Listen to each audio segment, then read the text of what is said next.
I think I set up the stream. Is it running? Yeah, I think it is. Nice. Hello, peoples. Is it working? Hold on, let me check. I didn't get anything in my inbox. Yeah, just continue. I think it's working. I think it's working. Hold on. Let me refresh. Oh, hey, nice. It's working. Yeah. Hey, hello. Oh gosh, everybody. there's so much delay. Oh boy. Hello, everybody. Me and my friend Miller are gonna be playing "I Love You, Colonel Sanders," a finger-looking dating simulator. Yeah. When I was setting up the stream, apparently there's a difference between "I Love You, Colonel Sanders," a finger-looking good dating simulator, and "I Love You, Colonel Sanders." Apparently there's a difference, and I don't know what. Oh my gosh. Just out of context, that is that made my week. Look at the settings. Make sure I get everything amazing. Let me wait. Let me inform the masses. Let me talk to the peoples. I'll spam them in their inboxes, so they know how what they're missing on. What they're missing out on. I should probably post this on my Twitter and stuff, shouldn't I? Yeah. There's 2 people watching, and that makes me very confused. That's me, and then you probably, because you're checking the chat, right? I can't do anything on my second screen without this just stopping. Guess I'll have to do it on my phone. Yeah. Let's see.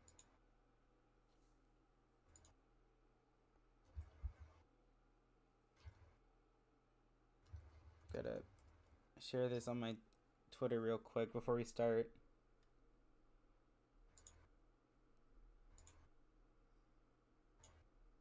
Should I make it a premiere? No. That is instant premiere. Heck yeah. Here, wait, let me send you on Discord. Make sure your streamer thing's on, but... Yeah, my stream is on. It's gonna do like a minute countdown. Wow. Nice. They know, they can see it in the description now. It's good. We're good.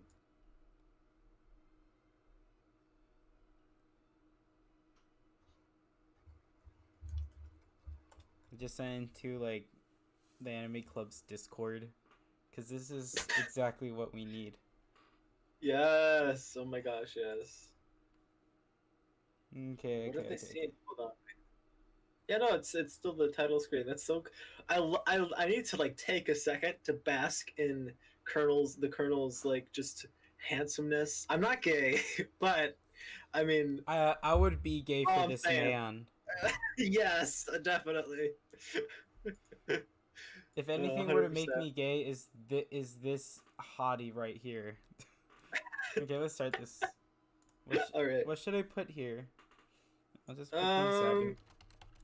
Yeah, put in Savvy. Oh, this food looks good. Oh gosh. That looks good. Now I'm hungry for KFC. Yeah, it's like so realistic. You sleep softly as the morning sun casts a warm glow through the window of your modest student apartment. The world is peaceful and serene. You could stay in the moment forever. Or you could wake up now! Your first day of culinary school! Oh wait, I can't speak. Wait, your first day of culinary school is no time to sleep in. Okay. Throw the clock out.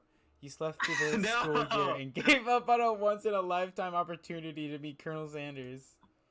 No!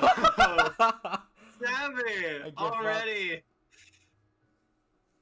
Oh my gosh.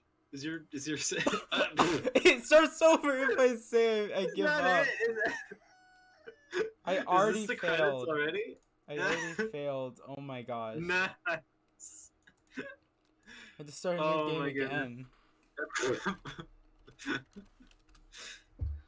Oh my goodness. I can't waste any time. Let's see. Let's do this. Let's not I die wonder this if there's time. gonna be like really really like big consequences for your actions. Yeah. Okay, I got smack the clock. I'm up or whatever. Lying in bed, you stare at the ceiling, thinking about everything that awaits you at the prestigious University of Cooking School, Academy for Learning. That is a mouthful. Your mind begins to wander. Who will be there? What will you cook? What will you wear? Time begins to fly by, and your imagination getting away from you. Need to Oh.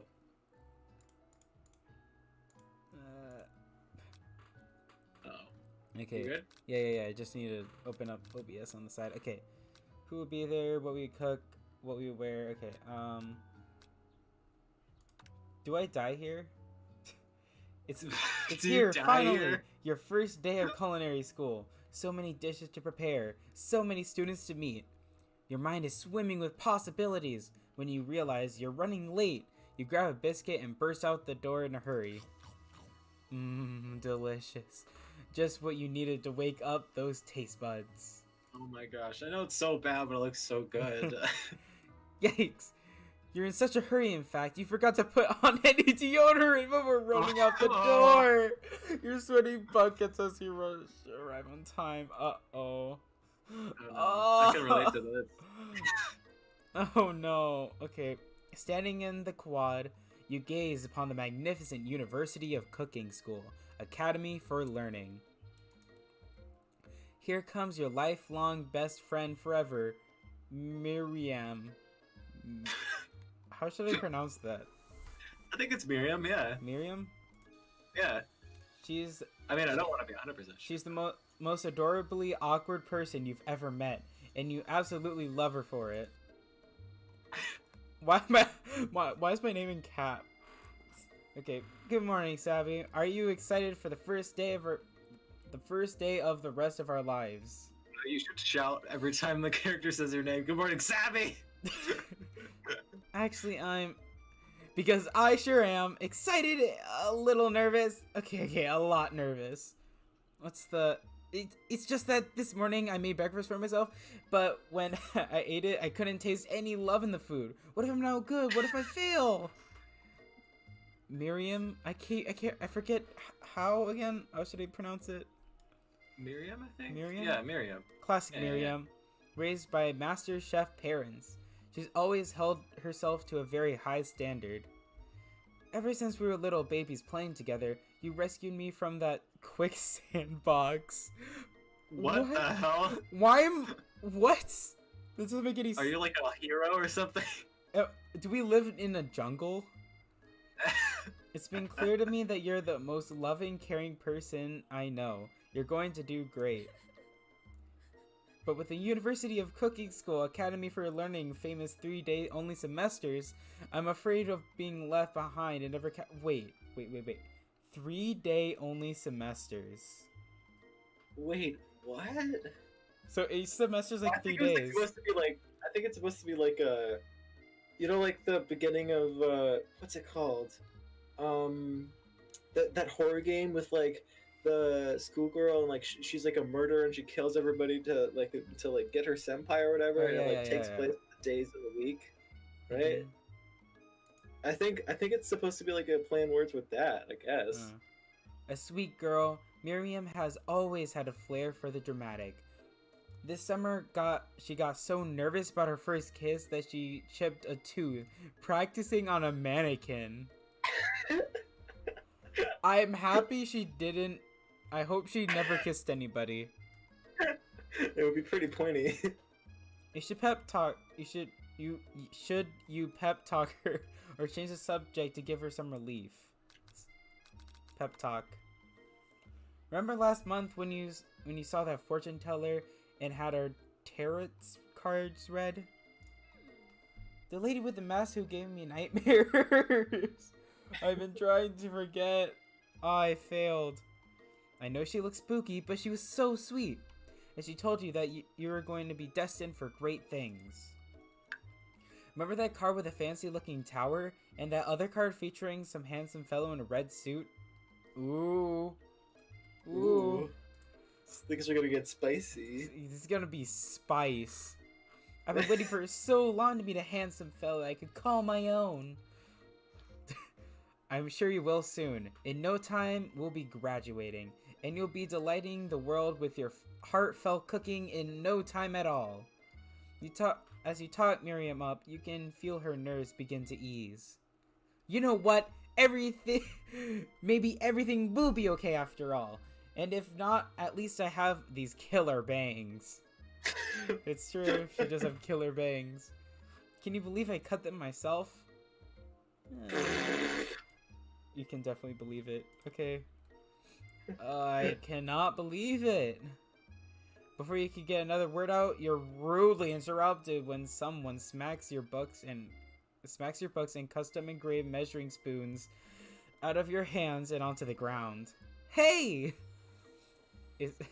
Oh no! GH Ashley. Oh god, this is the nightmare. It's Ashley, your arch rival. She's totally evil, but you can't help to be filled with jealousy. She can get anything she wants and she knows it. I don't know why this outfit reminds me of the Devil's a Part-Timer. Oh, I've never seen that show before. Yeah. It reminds me of that. Hello, Ashley. Oh, I didn't see you there, chicken shins. Oh, whoa, that was dangerously close to a word. Yeah. You leave... Okay, I gotta yell this. You leave Sabby's shins alone. They're perfectly normal shins. You can't stand Ashley. Even her name's annoying. You know for a fact it's actually Ashley, but she just had to add extra letters to make her make herself feel better than everyone. That is amazing. Oh my god. If everyone here knows what perfect shins look like, it's us. We're not going to let you or your weird insults get to us. Across the quad, you see Ashley's best friend, Van the Man, as stopped to look at his own reflection in a mirror. His pants are so tight that you see him casually working out his glutes while he styles his hair. No lie, they're rocking glutes. I gotta see this man's glutes. Van? You rang? Oh my god. Oh, this guy. This is like a close second to Colonel Sanders, I'm telling you. This guy looks kind of like Jotaro, I guess. Kind of like the same build. You've never been sure what their arrangement is, but as long as you've known them, Ashley and Van have been just as close as you and Miriam, but substantially more devious. I can't believe the University of Cooking School Academy for Learning would ever allow people like you to attend as students. Why do we have to say the whole name? I know, right? You'd think that they just hand us our diploma. I can't speak. Diplomas right now. Or hire us on as professors. You amateurs could learn a lot from us. The first year of school is about to start. There's just not time to properly tell these two off. So resist the urge. I really need to speak. I really need to speak. Yeah. Let's go, Miriam. See you later, losers. As you approach the door, you see a goofy-looking kid pushing hard against the window directly next to it. Oh,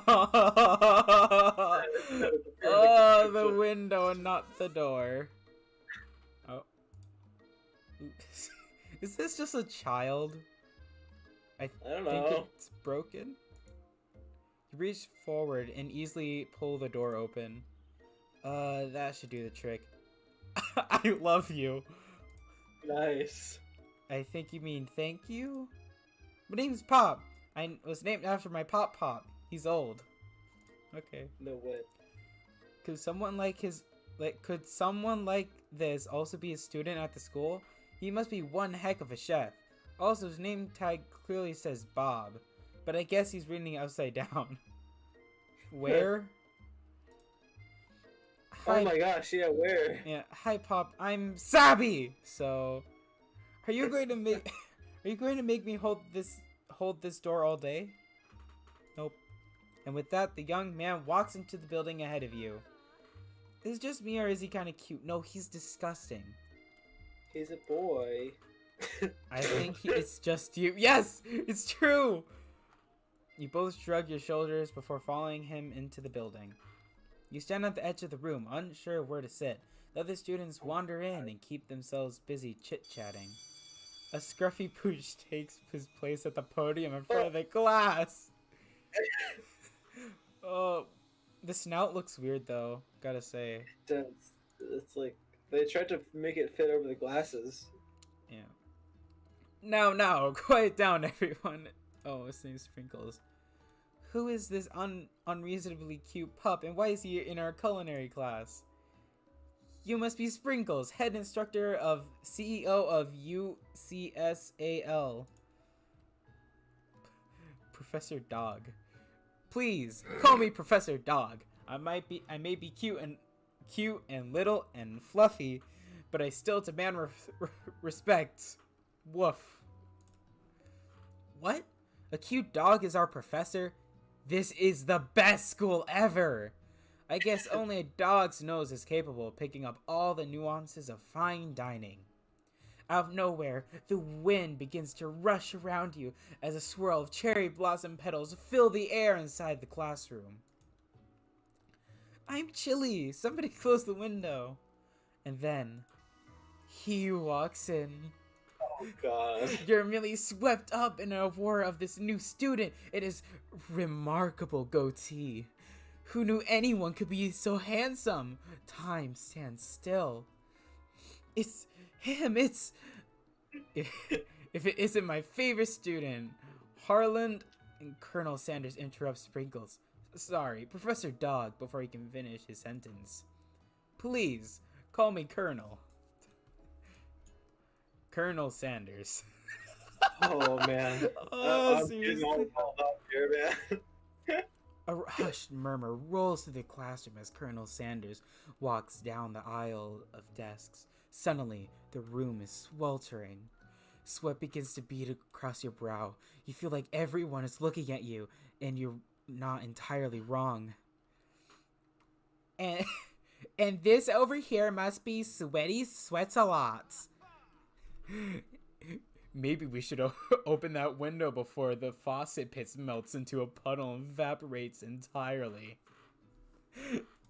I don't know how I should speak for them. I think your voices are already good. Hold on a second. Nobody talks to my friend like that. You do know my name. We're in the same kindergarten class. And what is with all your really weird insults? Besides, Sabby's sweats is not gross. It's beautiful. Look at that shimmer. Oh my god. You turn to Colonel Sanders standing right in front of you. Colonel Sanders, a beautiful angel that he is, stands before you, smiling gently, his hands outstretched. Boy, howdy. This classroom is hotter than a Kentucky. Wait, what? How should he speak for the Colonel? Maybe like really, really like southern, like Boston. I or, like, suck at that. Italian or something. I suck at that thing. But like, boy, how like- this classroom gets hotter than a Kentucky Friar. Please use my handkerchief. You freeze up. Colonel Sanders is talking to you. Wait, Colonel Sanders is talking to you about how sweaty you look? You're completely mortified. This can't be your first interaction. What if he what if he never forgets this moment? How you respond? Take it. You stretch out your hand. And Colonel Sanders places the fine silk handkerchief in it. It's so beautiful. was that like flowers coming out of him? I think so. It's so beautiful. You hesitate to press it to your face, but when you do, the feeling of is transcendent. His natural scent on it. It smells of the most delicious chicken you've ever smelled. Professor Dog steps in to settle the class down and get some ground rules. Welcome to the University of Cooking School Academy for Learning, the greatest culinary academy in the world. The birthplace of culinary legends in the past, present, and future. Many challenges await you. There will be tears, there will be blood, and there might even be really adorable tiny food. When all is said and done, there will be a battle! You will lift up your sporks and complete the broom cooking arena. Just then, another student enters the classroom and interrupts the professor's rousing speech. Oh, this guy. Hi guys, sorry I'm late. I hope everyone had a good summer. Just really Quiet! Late to class is bad enough, but interrupting my monologue? You're on a fast track out of here, young man. Are you sure you're even in the right place? Don't you recognize me? This is my 3rd year in this school with you as my teacher. Oh, that's so sad. Everyone stares at him blankly. Does anyone remember me? You're expelled if you utter one more word before I finish. Let that be a lesson to you students that tardiness is unacceptable. Even Clank made it here on time, rolling halfway across town on his tiny wheels. Oh my, I need to get a drink of water. Alright. My throat's dry. Your throat really do be dry, though. Yeah. Nice. Okay. You turn to see the student Sprinkles is referring, who appears to be some sort of industrial kitchen appliance. Bzzz. Class bursts into laughter. Oh, Clank, you rascal. Sprinkles walks into the classroom as everyone stands silent obedience. Wasn't he already in the classroom? Oh no, he walks in the around it, I guess. When he gets to you, he lifts up his nose in the air and takes a deep sniff. Your diet is lacking. Based on what I'm picking up here, you definitely need some multivitamin. You should be taking better care of yourself. You never had a talking dog as a teacher before, but Sprinkle's reputation for being smart but tough is well known. You decide to try to butter him up by giving him a treat from your pocket. But what kind? Maybe beef. Chicken snack. Chicken snack. You reach beneath your apron and return with a chicken snack in your hand. Sprinkle's eyes go wide as he locks onto it. His favorite! Well. I think there might be some competition for our new star students. The furry professor immediately devours the snack, leaving her hand slick with a coating of warm doggy drool. Ew. Oh, gross. You see the other students eyeing you jealously, but pay no mind to them. If they wanted to succeed in life, they should have learned the importance of carrying a range of dog treat flavors on them at all times. Just the fact that I had that, I didn't even know that this was going to be my teacher. What? I didn't know that this was going to be, my teacher, so I just had it on hand. Apparently. Settle down, young chefs. Take your seats and prepare to have your minds open to the amazing possibilities of culinary creation. As everyone rushes in to claim their favorite seats, you're left standing at the front of the room. Oh, that's the worst. I always hated sitting at the front of the class because then you have to pay attention. You can't go to sleep, you can't sketch because the teacher's right there in front of you. There's only 2 options. Hey, Sabby! There's still a seat here! Oh no. It seems that no one has claimed the seat right next to me. If you're interested. There's 2 good options. Go for the colonel! Go for the colonel! Should I go with the hottie with the body or with my bestie? My absolute ugly. bestie. No, you need to pick the man that you bought the game for, Sabby. Are you sure? Yes, This is a I'm hard sure. decision. Okay, yeah, Colonel. You move to sit by the Colonel. It appears he has brought no books, pens, or pencils. However, his perfect upright posture shows a seriousness that makes you confident in his desire to learn. Thanks for offering this seat to me. I've only got 2 rules. Do all you can and do it the best you can. It's the only way you ever get that feeling of accomplishing something. That's so inspiring. A little off topic if you ask me, but okay. As soon as you settle into your seat, the professor makes an announcement. Think fast, it's time for a pop quiz. Yay, it's about me! This incredibly important and surprisingly short quiz will tell me if you're ready for life at the culinary school. Keep your knives sharp and your focus sharper. Here comes question 1. If train A is traveling to point B and train B is traveling to point A, how important is it to wash your hands before cooking? Extremely. Looking at you, Pop. That's right. Forest is to a tree as chicken is to... A night vision goggle. Forest is to tree, a chicken is to feather. That's right. What is the most efficient eating utensil ever created? A comically oversized fork? A spork, yeah, spork. Spork. That's right. What food is best for a broken heart? You should save it. You should. If you get one wrong, you're gonna have to do this all over again, dude. Anything as long as prepared with love and not too much salt. That's right. Is Sprinkles a good boy? He's a talking dog that teaches culinary school. He is the best boy. That's right. Your total score is 5 out of 5. Let's go. Wow. Be honest. Did you cheat? You look up to see that Colonel Sanders has been waiting you tally your score. He's impressed. I know we just met, but I have to confess. I think that you have a beautiful brain. Hot diggity, Sabby. You just scored some major Colonel Sanders points with that performance. Oh! Ooh. Oh, this is amazing.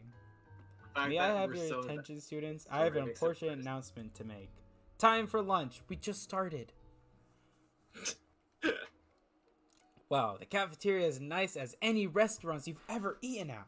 It makes sense that a school dedicated to cooking would also be serious about eating. This does look nice. Looks a delicious fragrance wafts through the room and tickles the end of your nose. Your mouth waters. Do you smell that? That must be our lunch. It smells crazy good. Everyone, can I have your attention? Is it about lunch? No, I just wanted to apologize for my tardiness. You see, Howdy, folks. I'd like to make an announcement. Hey, it's about lunch. Everyone cheers. But shh. Lunch! He said, she said, shh. In honor of our new semester, I prepared something special to share with everyone for lunch. It must be the smell I smelled. Indeed, that smell, you hold your breath, waiting to see what food this mysterious student has created. You've heard he's very talented, but are the rumors true? Is this? Colonel Sanders lifts a large bucket above his head. Its content glimmers in the light. It's piled high with huge pieces of chicken, breaded and fried to a crispy golden finish. The aroma envelops you, and you begin to feel warm and safe. The Colonel Sanders has lifted a bucket with chicken? What a novel concept. Your stomach begins to grumble as if to say, stop thinking and start eating. For years, I have been developing a secret recipe for this perfect fried chicken. By my calculation, nothing less than 11 herbs and spices are required to achieve a perfect balance of flavors. You look around and notice that every other student has a pen and paper and is scribbling down notes as fast as they can. But that's all I'll say about that. What? What? You think that we want your stupid secret recipe done? Pshaw! Nah, my dude, nah. I'm just drafting a last will and testament in case one of the things of those ingredients is poison. Got him. He looks around nervously to see if anyone else is laughing at his sick burn. You wait to see what Zinger Ashley has prepared to follow up with, but she suddenly takes a different approach. Yeah, and I was just writing in my diary. Dear diary, today I smelled something beautiful. I knew at the moment that only the hands of a true gentleman could fry chicken so tender. You see her body language change from bitter and evil to sweet and innocent as she slides closer to Colonel Sanders. She realizes that he is destined for greatness and fame. With cooking skills like this, she wants him all to herself. Oh, please. Well, Van the man. If you don't want any, I'll take this! Whoa, hold on. I guess I'll try it. He takes one bite and his eyes grow wide. He starts contorting his face as he tries to hold in his pure exhilaration and act unimpressed. Easy now, there's enough for everyone. Please, follow my fellow classmates. Dig in. You take one of the pieces of fried chicken out of this bucket and sink your teeth into it. It's amazing! Tasting the Colonel Sanders food transports you to another dimension. Alone with your taste buds gripping a drumstick in your hand, you float weightlessly. Swim toward the light. Somewhere up ahead, a bright light beckons you. The flavors are so intense, you become wrapped in them. Unable to resist, you reach toward the light. It grabs your hands and pulls you closer. Closer until your fingertips connect with the end of everything. You are forever lost in the land of tender fried chicken bliss. Your mind dissolves. There is no Sabby now. There's only herbs and spices. Though Miriam tries to revive you, she cannot. Game over. No! The chicken is so good, I die. Oh my god. What? What the hell? Don't say it puts you at the beginning. Oh my god. Does it? If it puts you at the beginning. Okay, good. All the way here. Oh. Okay. You're just gonna skip everything now.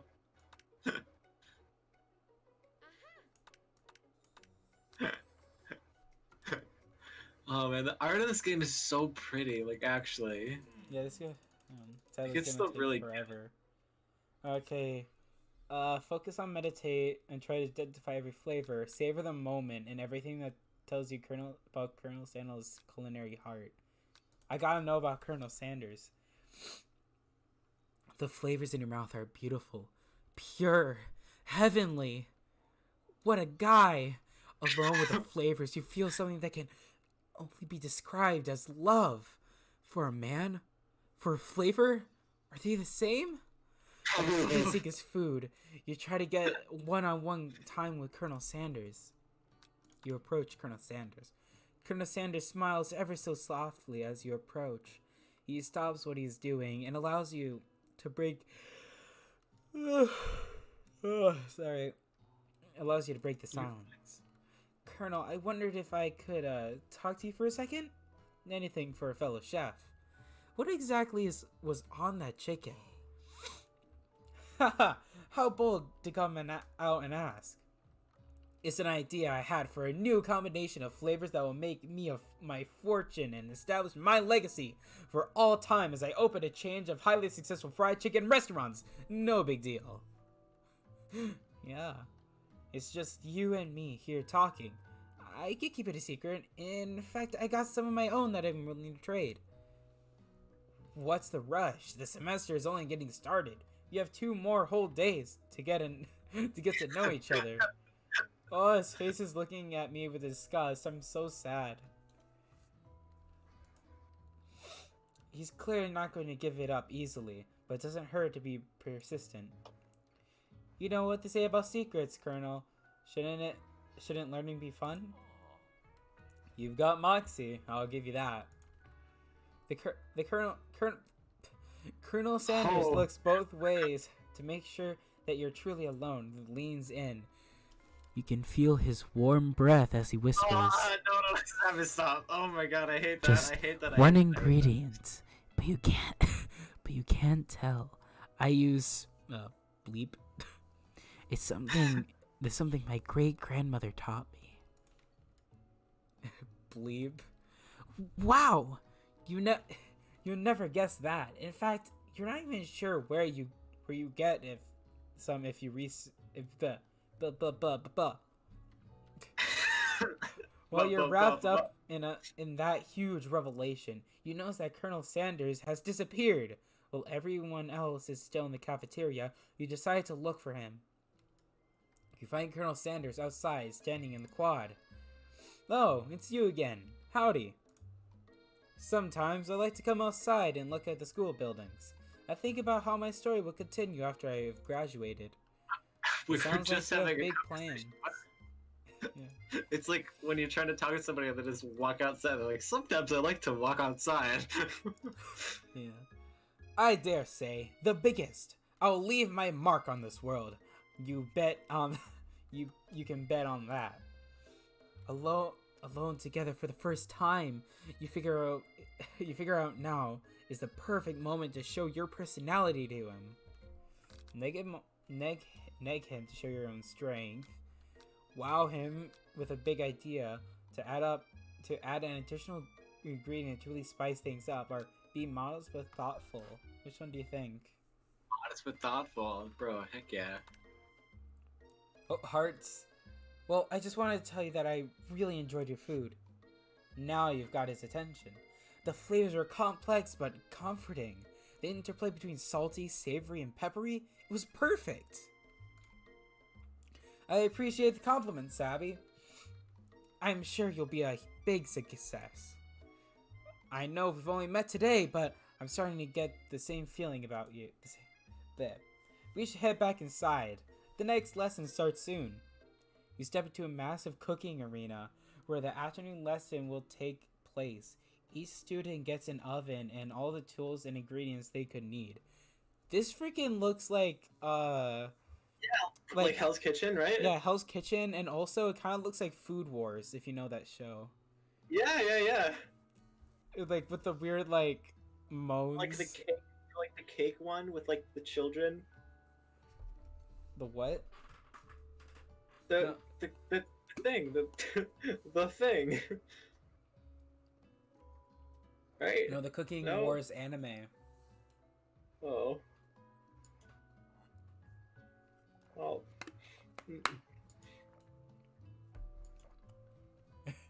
You're thinking of two different things. Oh. Yeah, but there's an anime called Cooking Wars, and it's they have the weirdest stuff. People moan, and I don't like it. They the food's so good that they take a bite and they're like, it's just it's exactly what just happened with the Colonel's chicken. Oh my god. But it's animated. Look at this perfect. place. It's magnificent. Finally we get to show our stuff. Wait a second. Oh no! We have to show our stuff. What if I totally blow it? You're not gonna blow anything. Except maybe a kisses to the crowds of fans you're going to earn with your signature adorable tiny food creations. Hold on. Savvy, what the hell is wrong with her hand? What? Her right hand. Oh. Miriam's right. That looks so distorted. Ah! Yeah. I can't unsee what's been seen. Welcome, students, to the cooking arena. For today's lesson, we'll be cooking with our partners. Hurry up and pair off. Natrium, Miriam looks at you, but unable to control yourself, you pounce on Colonel Sanders. Hey, Colonel, would you like to tackle this lesson as a team? Oh, look, poor Miriam. A team of two, that is me and you, if that wasn't clear. Want to be my partner? Sure, Sabia, prepare our station. Without a partner, Miriam is left standing alone. Two different students quickly take notice. Hello, new partner. Beep bop bzz. Oh my, two potential partners. I'm so sorry, gentlemen, but I don't know who to choose. It looks like you have to pick for her. Friends' duties can be a little awkward, but that's the price you pay for not being alone forever. Who do you want to ask to be Miriam's partner? Pop is stupid. Clank is my boy. Is my boy. Sorry, Pop, but Miriam will be partnering with Clank today. It's okay, I already ate. It's not entirely clear if Pop has any idea on what the point of school is at. Oh my gosh. What the point of school even is at this juncture. Clank is clearly excited to have some attention. He heats up and begins to roil back and forth. Roll. Bleh. Warp. Hold on there, fella. We don't even know what the assignment is yet. Technically, Clank might not have a face, but there's something charming and earnest about him. Yes, he does. It's right here. Yeah, wait. What? Oh, it's a speedometer and a whatever the heck the other thing is. Bzz. See a mouth right here. Yeah. Tissue. I hardly know you. Haha. Clank judders and the panel shakes loose. You get the impression that it is a sign of affection. Looks like the two of you will be fine. Now it's time to focus on your own cooking classwork. Alright, you two. For today's lessons, we're going to be keeping it simple. Pick a basic dish and divide up the steps. No chef is an island. It takes 2 flints to make a fire. You get the idea. Which dish do you suggest to your partner, Colonel Sanders? Steak tartare seems enough. It's fancy, and you don't need to cook it. You don't even need to cook it.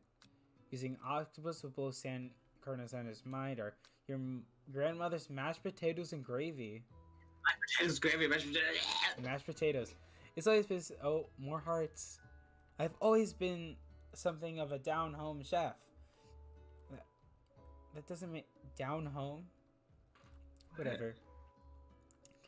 I was thinking we could make something warm, inviting, comforting. Maybe mashed potatoes and gravy. I couldn't imagine one without the other. Colonel Sanders cast a coy look at you, causing your whole face to go beet red. Embarrassed, you quickly turn away. I'll get the potatoes. No, please, let me. Picking the perfect produce is a passion of mine. Oh my god. Looks like, oh my gosh. Looks like things are getting pretty fresh around here. Does someone have a crush on Colonel Sanders? We're just cookie partners. Mind your own business. Sanders' heart is my business. You should... And you'd better keep your fingers off my man. Did someone call for me? Ah, oh my god. No, jeez, Van. While I'm over here crushing Sabby's dreams, you're supposed to be taking care of our classwork. That's what the deal was, remember? Aw, poor Van. It looks like his hair is a star. It is. Oh my, that's the point. Whoa, I just got that. Wow. Oh my god, Big brain. Oh man, I'm tired. I've had a long day. Colonel Sanders returns, arms full of peeled potatoes. He tosses them into a boiling water and turns his attention to you and your old friends. Oh, howdy there, Ashley Van Van. Are we working in a quartet instead of a duet now? Actually, no. It looked like Sabby was struggling, so we offered to give them a hand. You know how it is. These young amateur chefs needs a lot of learning, a lot of mentoring. I was going to say, Colonel Sanders. Maybe I could also teach you a thing or two about fancy food. Maybe one day you might be able to get up to my level. Ha! Doubt it. Don't be rude, Van. Personally, I have no doubts whatsoever about Colonel Sandy's ability to concoct creations worthy of admiration. After all, your fried chicken was quite spectacular. Oh, when she winks, she still blinks, and it's really weird. But Colonel, if you ask me, I might make a better partner for you than this thing has positioned itself at your station. Don't you feel deep down that your cast complements three shadows? We fit together like thigh and drumstick. It just makes sense. I'm giving her the weirdest voice. I love it. Nothing about this makes sense. One thing is clear: she's coming for Colonel. If you don't watch out, Ashley is really going at you hard. You need to ask for some backup here before things get ugly. Wait, turn to Colonel Sanders, hunks of hunks, in your time of need. Or turn to Miriam, your forever bestie who always has your back. Oh no. Do you want to play it like one more time through and like do like the Miriam route? Because like I'm dedicated to right now. Yeah, let's do Colonel this time. I'm here to learn and express myself via cuisine, not to bigger with some prima donnas. Partners were chosen at the beginning of the class, so let's respect that format, okay? You turn to Colonel Sanders to confirm that you're on the same page. I chose Colonel Sanders, and Colonel Sanders chose me, isn't that right? A business that respects all fair agreements, from contracts to handshakes. I took on Sabby as my partner for this activity, and I stand by it. Based on your team's behavior, I'd say that you're perfect for each other. Neither of you has Sabby's natural talent or their loyalty. Being defended by Colonel Sanders, leaving you feel proud and full of potential. Look at her. She looks like she was just like crushed literally, like by like a hammer or something. You look for Sprinkles in hopes they might step in, but he's nowhere to be found. Darn those cute corgis and their short but sturdy stature.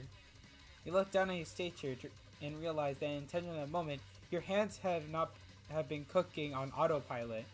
Distracted by drama, you've already crushed the boiled potato into a perfectly creamy mashed texture and plenty of butter and cream for flavor. It's as if your natural passion guided you through the steps you know so well while your attention was elsewhere. How? How didn't you crush your hand? I know just what to do.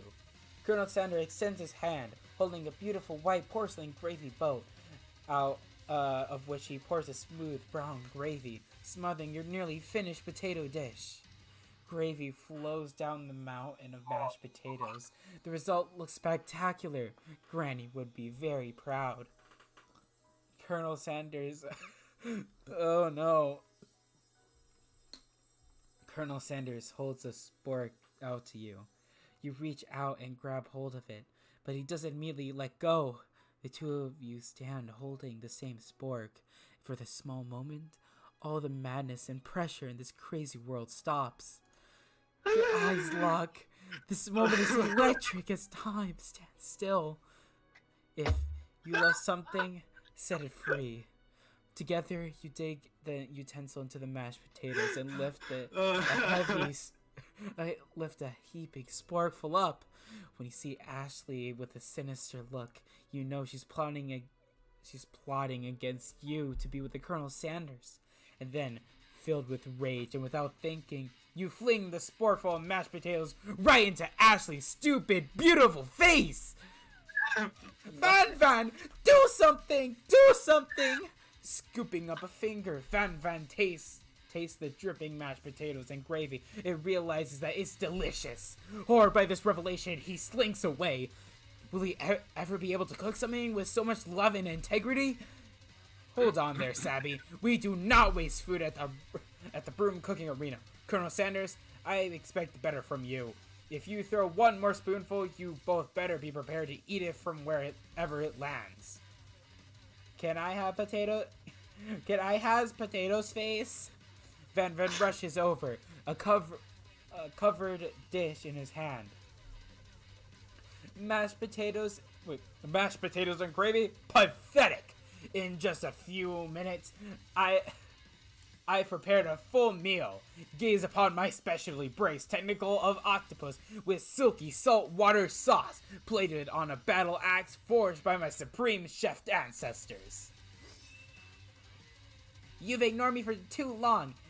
That ends now. It is I who will have the first bite, and you will all look on with envy.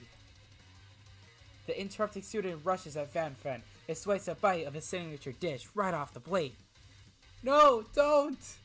Something about this dish doesn't strike my nose quite right. I think the octopus was rushed. It may have turned in the process. Its results could be toxic. Too late. It's been eaten. I think I left something in the oven. I don't feel so good. It killed him! What? Everyone, step back! Don't take another bite! When you look at the plate, the rest is gone. You notice that the tip of the tentacle has been slurped up in Pop's mouth! No! Pop winces in pain for just a moment, then is most immediately back to his oblivious self. Oopsie. Tastes like poison. The entire class has gathered to watch Pop's final moments. Shock has frozen the whole crowd. They're motionless as statues. The class bell rings, disrupting the moment, snapping everyone back to reality. It would appear that Pop's enthusiasm for trying new things, despite obvious danger, has inoculated him against poisons of all kinds. Man. Oh no! Does that mean he's like ate poison before? Because he's. Does that mean that he drank or like ate all the blood of the enemies of whoever ancestors like Van's was like? Mm-hmm.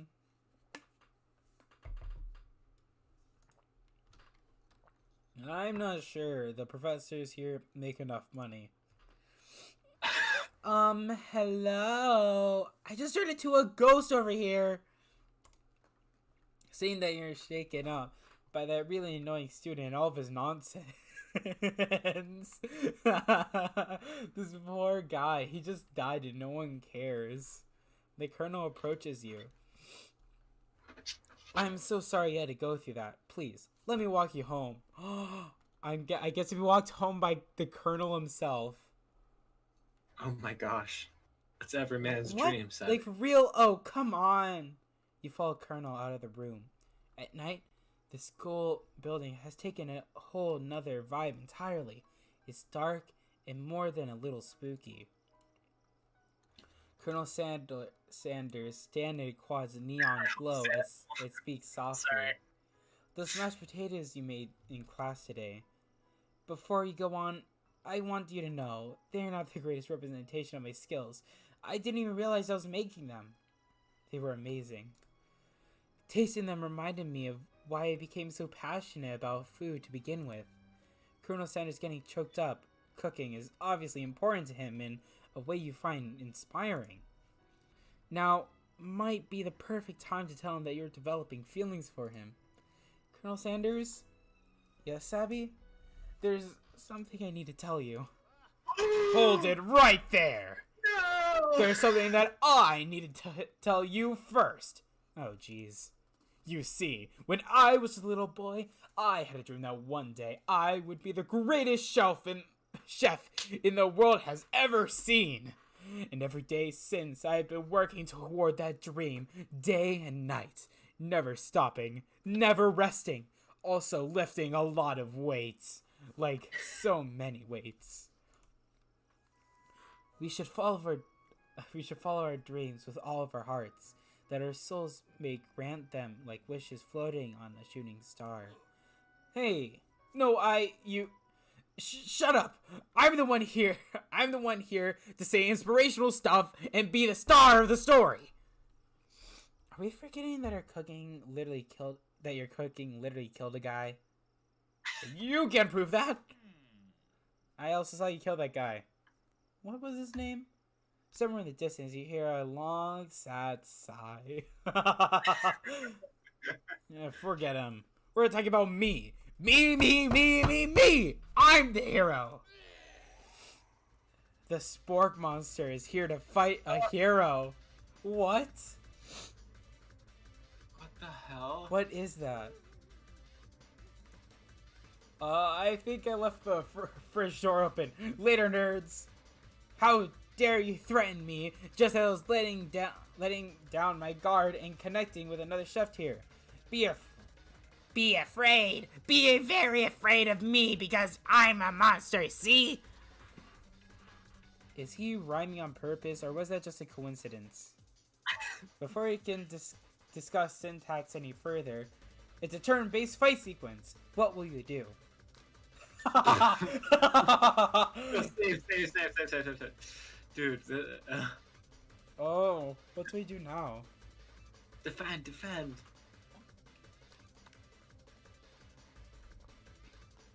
I'm digging a little bit more water. You decide to defend. Which defense do you choose? I only have one choice. You close your eyes tight, but then just for one moment you squint to see the Spork monster across the battlefield. For some reason, this makes you feel more prepared for what comes next. The Spork monster goes on to attack. They spit hot gravy at you. You take 1 damage. A fat lot of good that defense did. Okay, I guess attack. You decide to go on to the attack. Cook with love. Cook with love does 1 damage. Spork monster won't forget this. Spork monster focuses their mashed mind and draws energy from Mother Earth itself. Bigger, larger, and more intimidating. How will you respond? I need to attack it. Cook with love. Spork monster is no quitter. Buffed up and ready to rumble, they go on to the attack once again. Spork monster use utilitensile. You take 2 damage from the attack. If you take much more damage, you're not going to survive the battle. I can do this. Spork monster is oozing cheese sauce onto the lawn squad. I wonder who's going to have to clean that up. Feeling vulnerable, the Spork monster repairs its ultimate attack. Rounded edge. Vile villain, your reign of terror stops here. Colonel Sanders summons an energy of 1,000 chickens. Pot pie power pinch! The pot pie power pinch does 10 damage. The Spork monster is defeated. You saved me. The injured Spork monster spews steam into the night. Forget Murray. I'm gonna spare him. You manage to tamp down your disgust at the sight of a gnarly beast long enough to realize that he's still a living creature with a pure soul who deserves your pity, not your wrath. Be gone, beast, and don't you dare come back for a follow-up encounter tomorrow. I won't forget this. Certainly I won't be back like you said. The Spork monster scuttles off into the night. The defeated monster left behind a special item. It appears at first to be a cookbook, but upon closer inspection, it's so much more. It's a book of magical spells with a golden chicken on the cover. Oh my god. You open the cover to find a library card tucked inside. The last name to have signed it is Borko. Borko. That name sounds strangely familiar. Your blood is pumping as you stand quiet in the quiet of the night, holding the mysterious book in your hands. As you calm down from the battle buzz, you realize that your final attack has left you completely depleted. The world around you begins to fade away. Without any energy to keep your eyes open, darkness overtakes you. The image of Colonel Sander flashes before your eyes as you fall asleep. He must have helped you home. In your tired state, you don't know if you could have made it without him. What a guy. You want to thank him, but you don't have the strength to utter a single word. You feel your covers being pulled up as you over you as you're tucked in tightly. Good night, my Colonel. In your dream, you're together with Colonel Sanders, and for some reason, Sprinkles is also there, instructing your love? Dreams are weird. Oh, everybody's riding chickens. even the student's ghost. they're gone.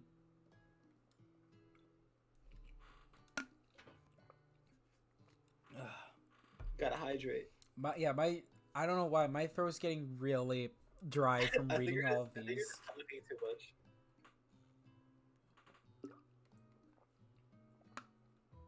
much. Yeah, I've never talked for like, for a little bit over an hour straight.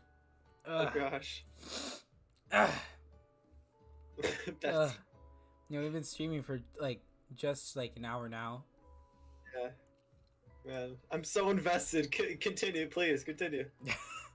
You awake on day 2, an attempt to process the wild visions you had. Were they memories, or premonitions? Premonitions. Yeah. And then there was a secret ingredient that the Colonel Sanders went ahead and told you outright. Not much of a secret, huh? It's probably just he trusts you so much. Sure, that makes sense. We'll go with that. You meet up with your bestie in the front of the school.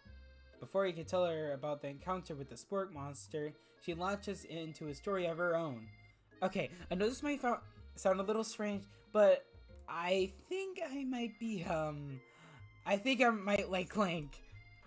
Like him? Like.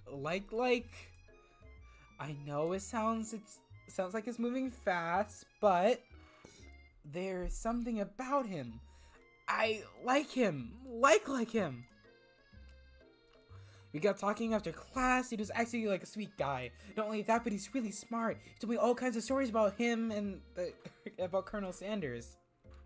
Oh my god. Did you know that Colonel Sanders was like the most popular kid in his high school? No, but that does make complete sense. Yeah, he was so popular that like he was put a prom king at the school and he didn't even go, and he was also the convertible that he made himself rode in at the front of the homecoming parade. Wow. He made a convertible. I'm thinking maybe something got lost in the pressure cooker language translation there. Either way, maybe it'd be best if you took it slow with this new boy. Like I am with Colonel Sanders. You and Colonel Sanders, the coolest guy in school, the most famous student ever to attend the University Cooking School Academy for Learning. You're a thing now. We definitely connected yesterday. Oh yeah. Sure you did. You're great. Why wouldn't he be into you, I guess? Laughing at the implication that you and Colonel Sanders might be a thing is definitely not cool. You are great. My vocal cords. Oh, I'm sorry, man. Do you want me to take over? No, it should be good. Alright. You have no idea. Wait, no. You have an idea about how to prove that your love is real. Well, if he's not into me, then why did he tell me one of his secret ingredients? Your bestie's eyes lights up. A secret ingredient? Yeah, I just said that, a secret ingredient. Is there a dramatic echo in here? Miriam checks to make sure you're alone before continuing.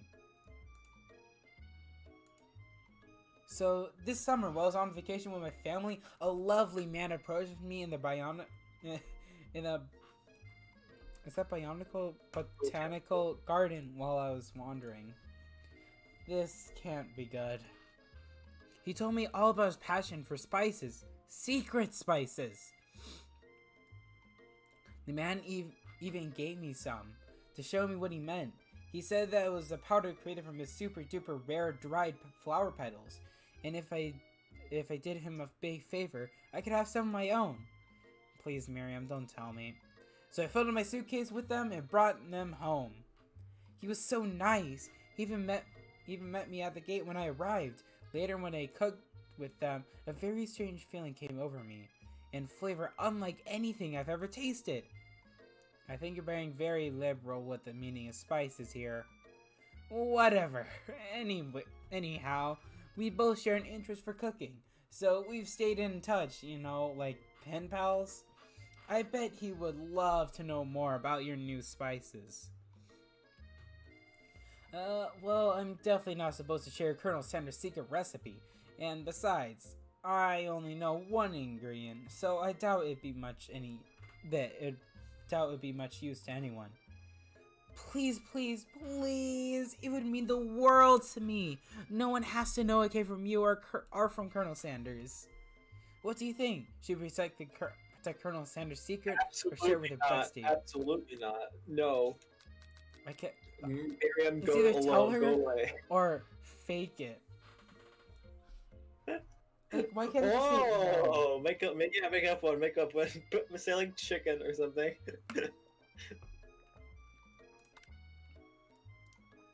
You quickly think of a fake ingredient name. I don't know, how about it was the Ivan Newt? I know it sounds like some kind of witch's potion, but what can you do? Ivan Newt. Wow. Her eyes light up imagining such a thing, and you figure that you've satisfied her curiosity and she'll move on. However, she immediately turns around and does some thumb typing on her phone that you can't quite see. And that's probably not good. Before you ask her to confirm that she definitely was not texting secrets to other people, you're interrupted. A wind rushes in. Cherry blossom fills the air. The Colonel Sander, he's arriving at school. He's on a horse. Oh my god! He's on a horse. Run to him, Savvy, run to him. I must. Oh, I just noticed that some people commented in the live chat. Oh, I'm so sorry. Hi. Oh, I'm sorry, guys. I had my Discord open. Yes, this is very scary. Oh god, he says. You decide that the best way to show Miriam how serious you are and the serious you and the Colonel Sanders are would be to run to him. Surely he'd sweep you up onto the back of his stallion and you'd ride away together. That'll show her good. Oh, Colonel! My Colonel! You offer your sudden movement, surprise the horse as it rears up, kicking you directly in the face. The force of the blow completely knocks you out cold. Oh no! No! This is the death screen, god damn it. In the darkness, you see a vision. Ooh, Sappy, I'm here to deliver you a message. To the name's Lily. Ghost. Self-student. Not this guy. It's important that you remember this exactly as I say it. If you forget, the world could come to an end, so you must know it's serious.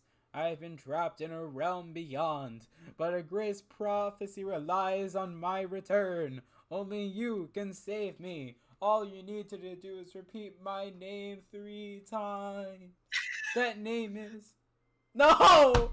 No! He's gonna be stuck there forever now. No, this is tragic. But before he can continue, you're suddenly awake. Aw, jeez. You wake to find Colonel Sanders tending to you. He roused you back to life with a satchel of secret spices. Or is that just his naturally seasoned musk? Naturally seasoned musk. Oh my gosh. Well, calling me Crabman for the horse's shoes or lean in for a kiss. I feel like leaning in for a kiss is way too, like, direct. Can you save it? What? Can you save it? No. Oh no. Gosh darn it. I can do low. Oh, you can. You can. They're all called like the bites. Oh, we're halfway through the game already. Oh my. We're halfway through. That's awesome. Well, not awesome. I don't want it to end. Ever. Meet him for a kiss. Whoa, you've known him for a day. Are you really sure? I guess you must be. You put your arms around Colonel Sanders and pull him in for a kiss. He turns No! his face. I'm going back. No! I'm going back. I can't live with that. We can't live with that, yeah. Oh wait, is it gonna put you? Oh no! Oh my god, so many.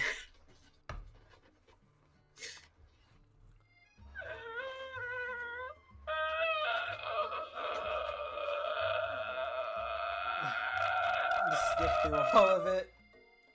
Deja vu. I've been in this place before. I on the street, and I know it's my time to go. My name is. Maybe he shouldn't be riding a horse to school, but maybe you shouldn't be running up to animals you don't know. It's hard to say who was in the wrong here. But one thing is for sure, that Colonel Sanders is pretty dreamy. That horse has beautiful shoes. I could really feel how smooth and sturdy they were when they were pressing into my face. That's nice to hear. No one truly appreciates good craftsmanship anymore. With that, Colonel Sanders disappears into the school, leaving you and Miriam to follow. When you enter the classroom, you can see our two rivals, Ashley and Van Van. They're doing something bad. By the way they're hiding, you know it must be really bad. Like counterfeiting recipes bad. Experimenting with restricted ingredients bad. Summoning a demon bad? You try to peek over Van Van's hulking shoulder, but he sees you coming. Whoa there, little one. I'm not sure you're ready to handle this. Why don't you make yourself like a bee and mind your own wax, honey? Tell them to stop acting immature, or act like you're not interested, but really try to get a closer look.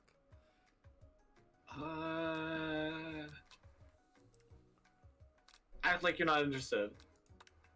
You sit near the rivals, but leave your back turned to them. You even hear Van Van mutter something that sounds like a bit like a magical spell. However, he notices you eavesdropping. He tries to cover your you try to cover your tracks and improv an excuse. It's time for class, and you're distracting the rest of us who want to learn. Now you've upset them. Oh, and you're the emperor of cooking, are you? You make the rules? I'm not sure you know a good meal if it ate you. Being the best chef in the world takes more than just culinary skills. It takes creativity. It's a panache. Panache? I have no idea. It doesn't hurt to use a little evil. You finally get a look at what they're hiding, and you instantly recognize it. It's a book, just like the one you found after your encounter with the spork monster. That's the same book I found last night in the quad. Ashley immediately elbows Van Van, who eyes the book behind his back. I don't know what you're talking about. This book is a family heirloom, and its contents are secret.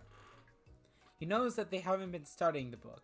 They've just got Pop-Pop pinned to the wall, and they're tossing potato skins at him as he tries to catch them all in his mouth. We're playing. He.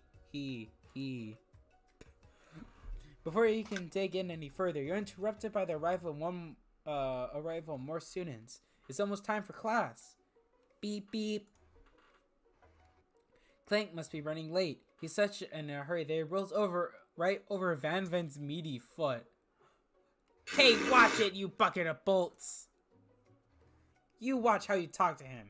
He didn't do anything. Bzz, womp. Who do you think you're talking to? I've never heard such a language. Not even from a stand mixer. Womp womp. No, your mother was a stand mixer. Where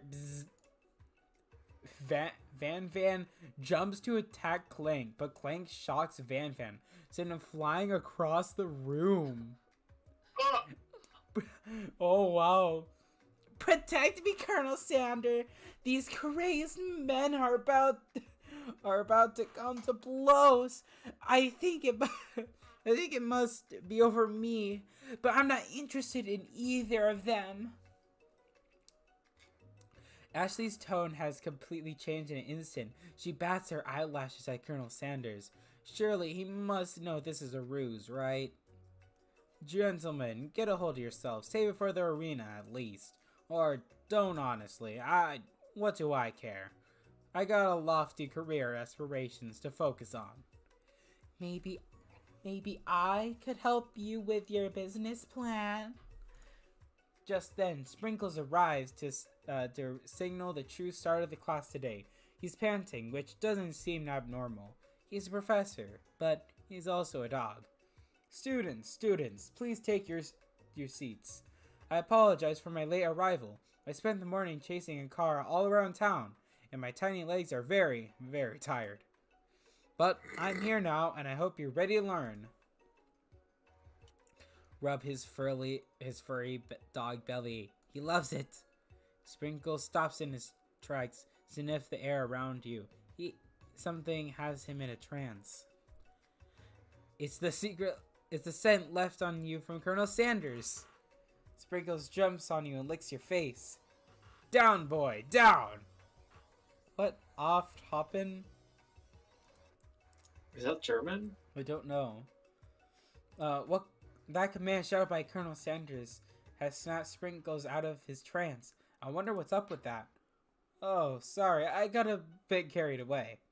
After he catches his breath, Sprinkle regains control of the classroom. Without further ado, we'll review the global history of my favorite fowl, the chicken. You want to pay attention to the lesson. Truly you do. Which is why in 1776, the signing of the Declaration of Independence, it was a chicken who signed their name. But you can't help but daydream about Colonel Sanders, and you miss most of the important parts. When you come to, Sprinkles is holding a tray of food in front of you. Well, Sabby. Naturally, this appears to you to be a sample platter. Which item do you want to sample? Dog biscuit. Because of the way the shape is baked in, you assume that dog biscuit is a treat made by Sprinkles. An example of his own culinary talents, perhaps. Reach out for when Sprinkles jumps up and bites your cooking apron. What kind of monster would steal a dog's favorite biscuit? Your apron left in tatters. The entire class looks in horror as you fall unconscious from embarrassment. I never got to even taste it. Is this the end? You fade into darkness. Oh my god. But there's something there. The Spork monster? Borko, what are you doing here? It's not your time, my friend. Your act of kindness has not been forgotten. You watch as your apron magically repairs itself. You won't have to live in embarrassment anymore. Thank you, my friend, wherever you are. Which item do you want to sample? I think if you killed him, you wouldn't have done that. Yeah. I think shimmering pepper, maybe? A brightly colored pepper stands out from the other items. It sparkles in a most eye-catching way.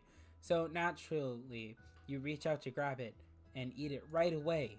However, your body is not prepared for the heat. The pepper triggered an intense spice hallucination. It feels like forever has your trip through the universe. My friend. Ooh. This guy again. I'm here to give you an important message. Ooh. You must avenge my death. Fulfill your destiny. All you must do is...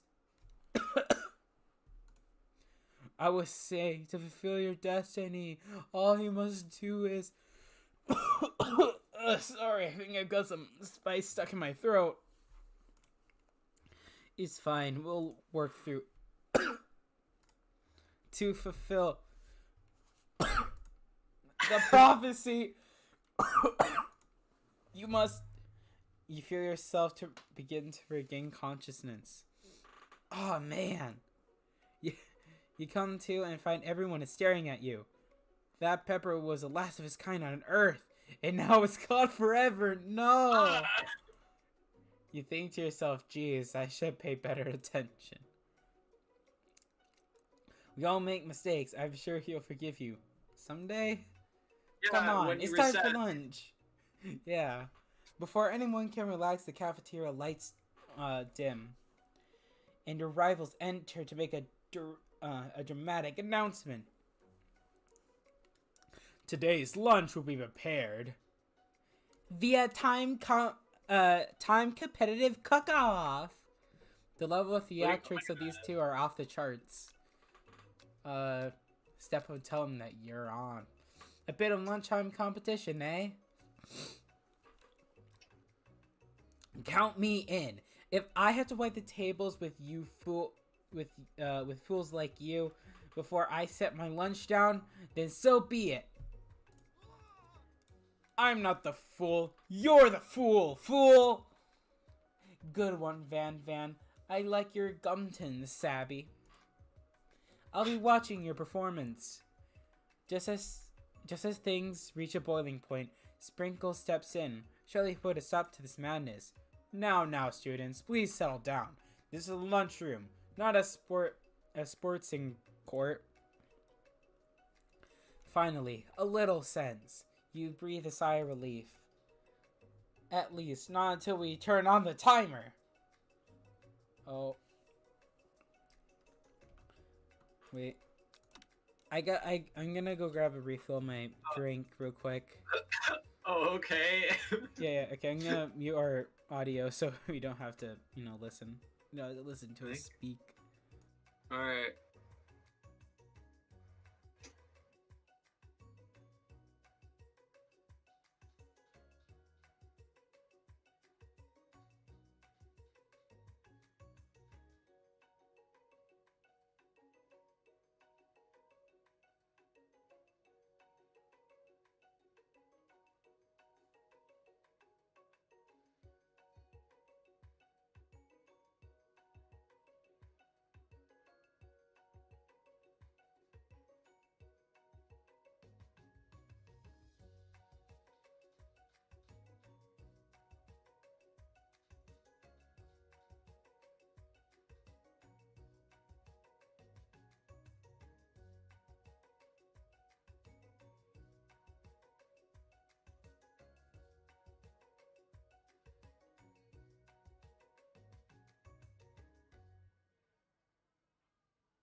Okay.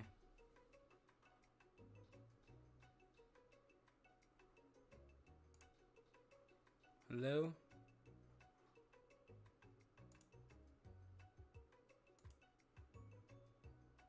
Hi, sorry. Hi. Well, we're back. I'm back. We are back. Yeah.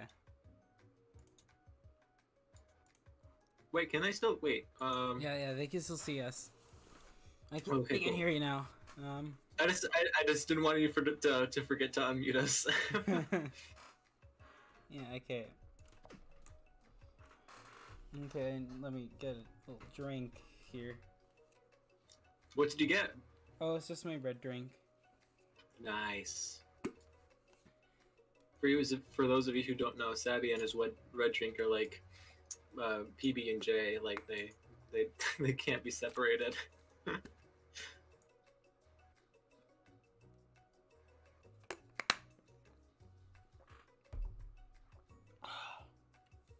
Okay.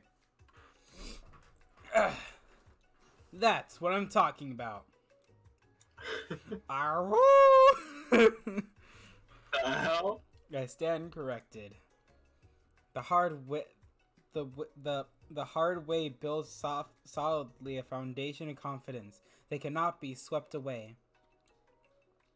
That's an original quote by me, in case anyone was wondering. I hope this message lifts you up to victory. Like a diamond, I was formed under pressure. Now is my chance to shine. I will defeat you myself. Yo, there's some epic music in the background. You had his chicken. Yeah, You made mashed potatoes and gravy on day 1, and you're feeling like you can really impress him here again today. But it's time to boil some water for the potatoes. Think fast. If the timer runs down, you'll be forced to pick randomly. What temperature does this water boil at? 100 Fahrenheit. 100, yeah. I'm in Celsius. I'm in Celsius. Dang it. I'm in Celsius. No. No. Can I restart that? I don't know. Load. No. Yes. 6 byte. Yes. At the horse, right? No. It's gonna not start there. I hope. Oh my gosh. Okay, it starts at the cafeteria.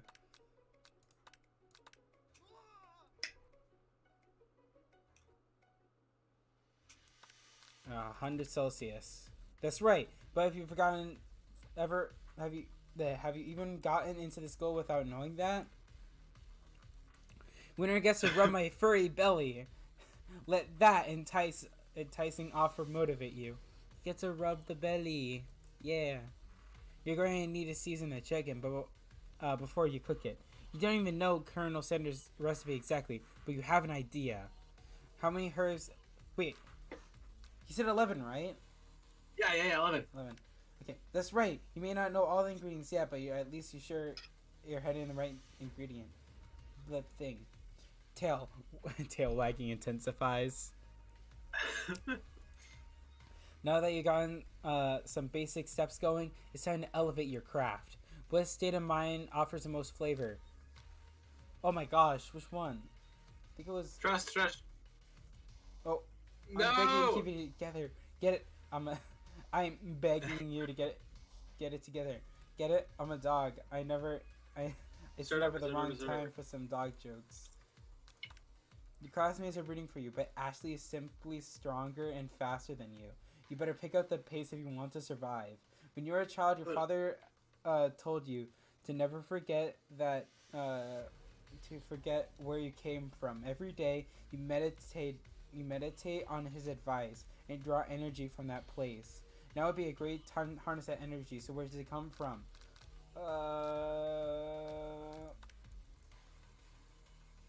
What? I don't know.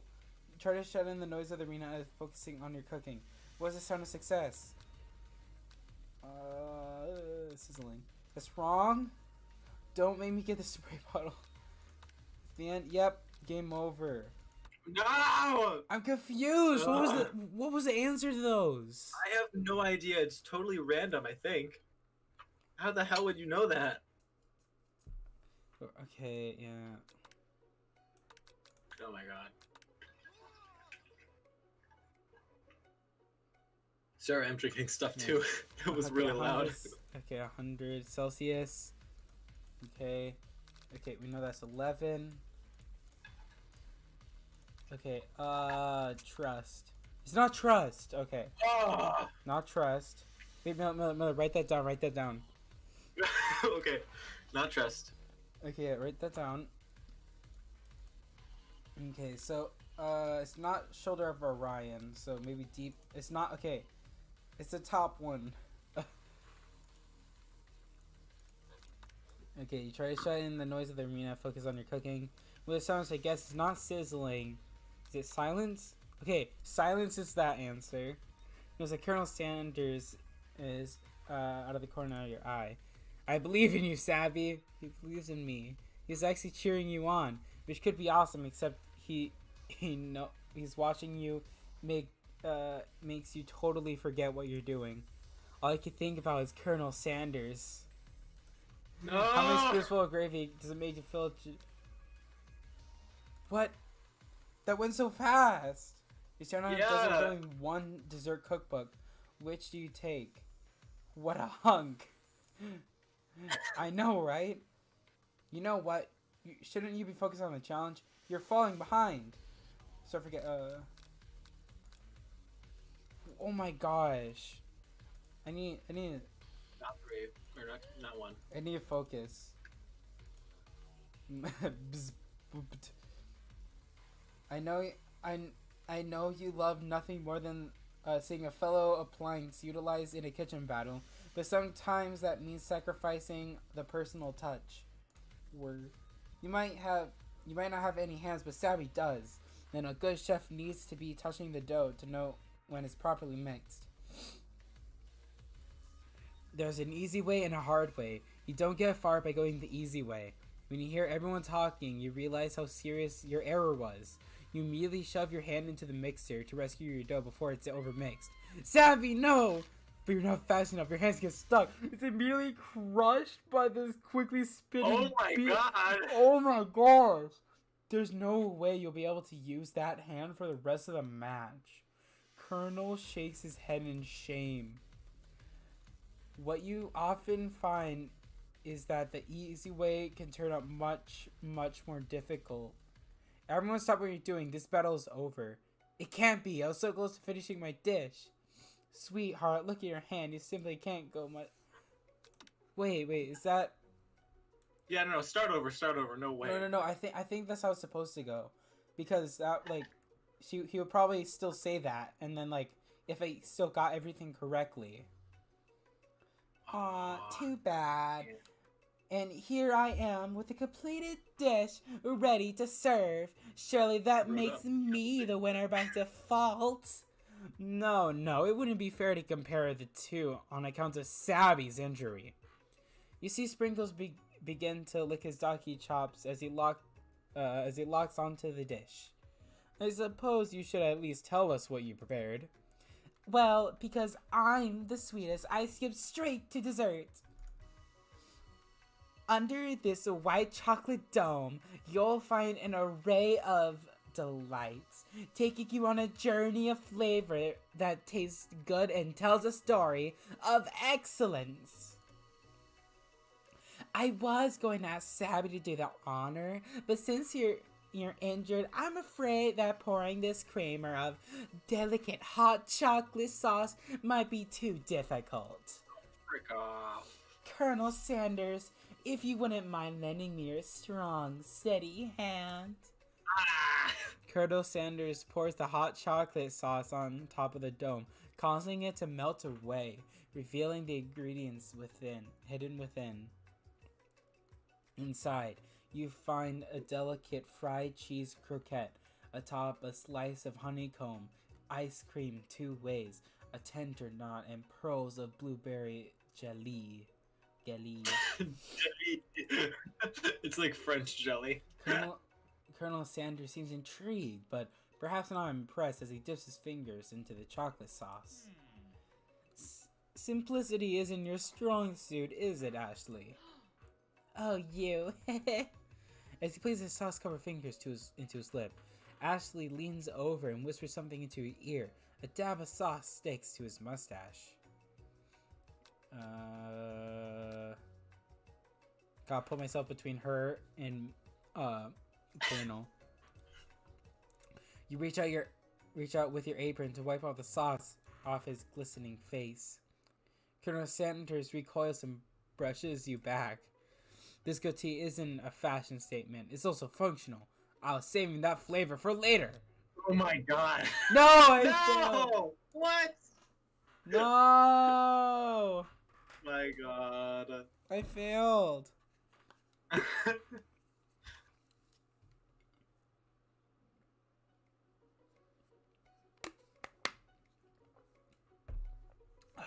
I swear, dude.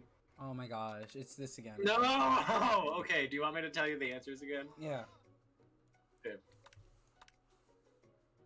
So the one with trust, it's the top 100. one. Okay,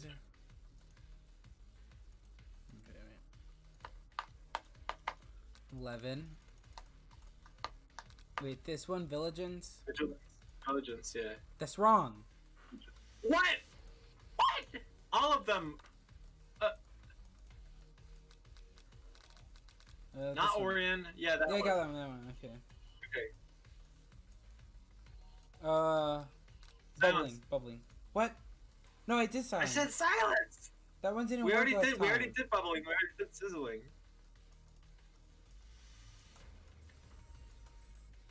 Okay, that one just is wrong anyway. I just love this image. Yeah. Okay, none of the answers are like good ones.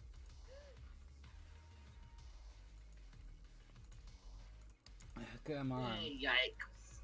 My voice just hurts now. Oh, I'm sorry, man.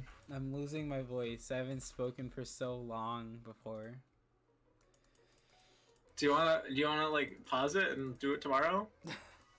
Wait, let's see. How far are we?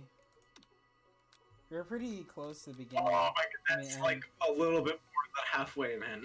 Yeah. Oh boy. You think we should keep going?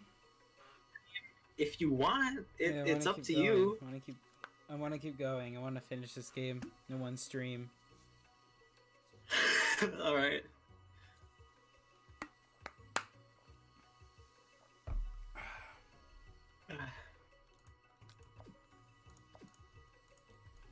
Okay, let's just skip through this part. Skippy, skip, skip. Internalize your rage. Your rage burns so intensely within your within your eyes that they burst into flames. The flames cause your eyebrows to catch fire and turn to ash as they fall off your face, which means people will have a hard time understanding your emotion for the rest of the semester, perhaps forever. My god. No, his face. Embarrassed and ashamed by your poor performance, not to mention your crispy fried brow, you run to the quad to be alone. The beautiful weather feels like an insult. Inside you, a storm rages. It's Colonel Sanders. He's probably here to tell you that he and Ashley are in love and decided to get married. Oh. And he won't even ask you to cater his wedding because you're a terrible chef and an awful person. You try to hide from him, but he approaches you directly. I know you're hurting right now. Not just from the devastating loss, but from that run-in with the mixer and that small fire. We should get that checked out. I'm fine. Can you just leave me alone? I'm a loser. I'm not fit to fill your fryer. I'll never be a master chef. Failure is a part of life. Not just for you, but for all of us. Don't you think I've never failed at anything before? That's exactly what I think. Well, think again. I wasn't always the man you see before you, enrolled in culinary school, incredibly handsome, successful, motivated. Well, handsome, sure, I was born that way, but I've walked other paths and arrived at dead ends. I was passionate about life. I failed as a obstetrician. I was passionate about justice, but I failed as a lawyer. I was passionate about livestock, but I failed as a mule handler. That one was especially humiliating. Mules can be so cruel. I lost my business partner to a gunfight. Oh my And I god. lost my innocence when I picked up a firearm and put a bullet in my rival. He survived for a while anyhow. Wait, is this real? The hell? Is this actually what the real Colonel Sanders did? I didn't know. People see my delicate ribbon tie and a well-kept beard and assume that I've got it together, which is true now, but it always hasn't been. So I don't think this guy could really use a hug. I resolved that when I was going to amount to something. No amount of hours, labor, or money would deter me from giving the best I had to give. As Colonel Sanders changes focus, you can see something ignite inside of him, a burning passion. One has to remember every failure can be a stepping stone to something better. My new dream is pure. It's honest. It's something that a humble man in a crisp white suit can be proud of. I'll create a chain of chicken restaurants that will bring joy to the entire world and make up for my past misdeeds. Yay! Just as your moment grows intimate, you're interrupted by a threatening, shadowy presence. Battle scarred from the night before, you prepare for the worst. It's the Spork monster. Borko! It is I! I know I said I wouldn't be back after the whole fight to the death thing, but maybe you don't really want to see me anymore, but I just wanted to say that I was wrong to attack you, and I apologize.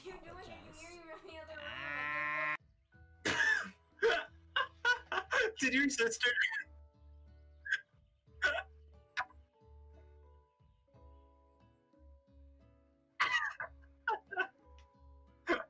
Oh my gosh. I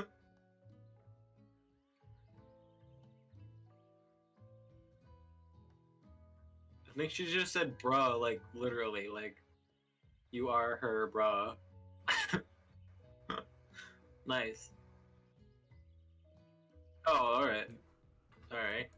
Okay. Oh, back. Is that- Back? Yeah.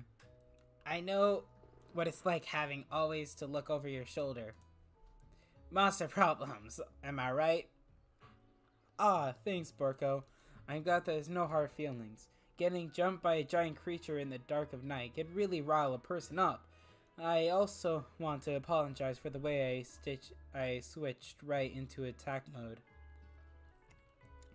I know you're strong, and cooking school can put a person under a lot of stress. I actually used to go to this school. I wasn't always a spork monster, you see. I don't believe it. You're a human once? Well, no, I was a golden retriever. But I was still a student until one day some mean kids with a magic spell book casted a dark enchantment on me, and I was forever transformed. A magic spell book. Precisely. I procured a copy of it for myself, but somewhere along the way I must have lost it. If you find such a book, I beg you, respect it. You're a powerful chef, and shouldn't rely on such dark and evil magic. No, you should be protecting the innocent from those who would cheat themselves through sorcery and guile. If you need me, don't fear. I will be there. I'll be there. Nice. It sounds like there's some bad cooks in the kitchen of life. Sabby, together I am sure that we can defeat them. Come back to my hideaway and we can discuss? A personal invite.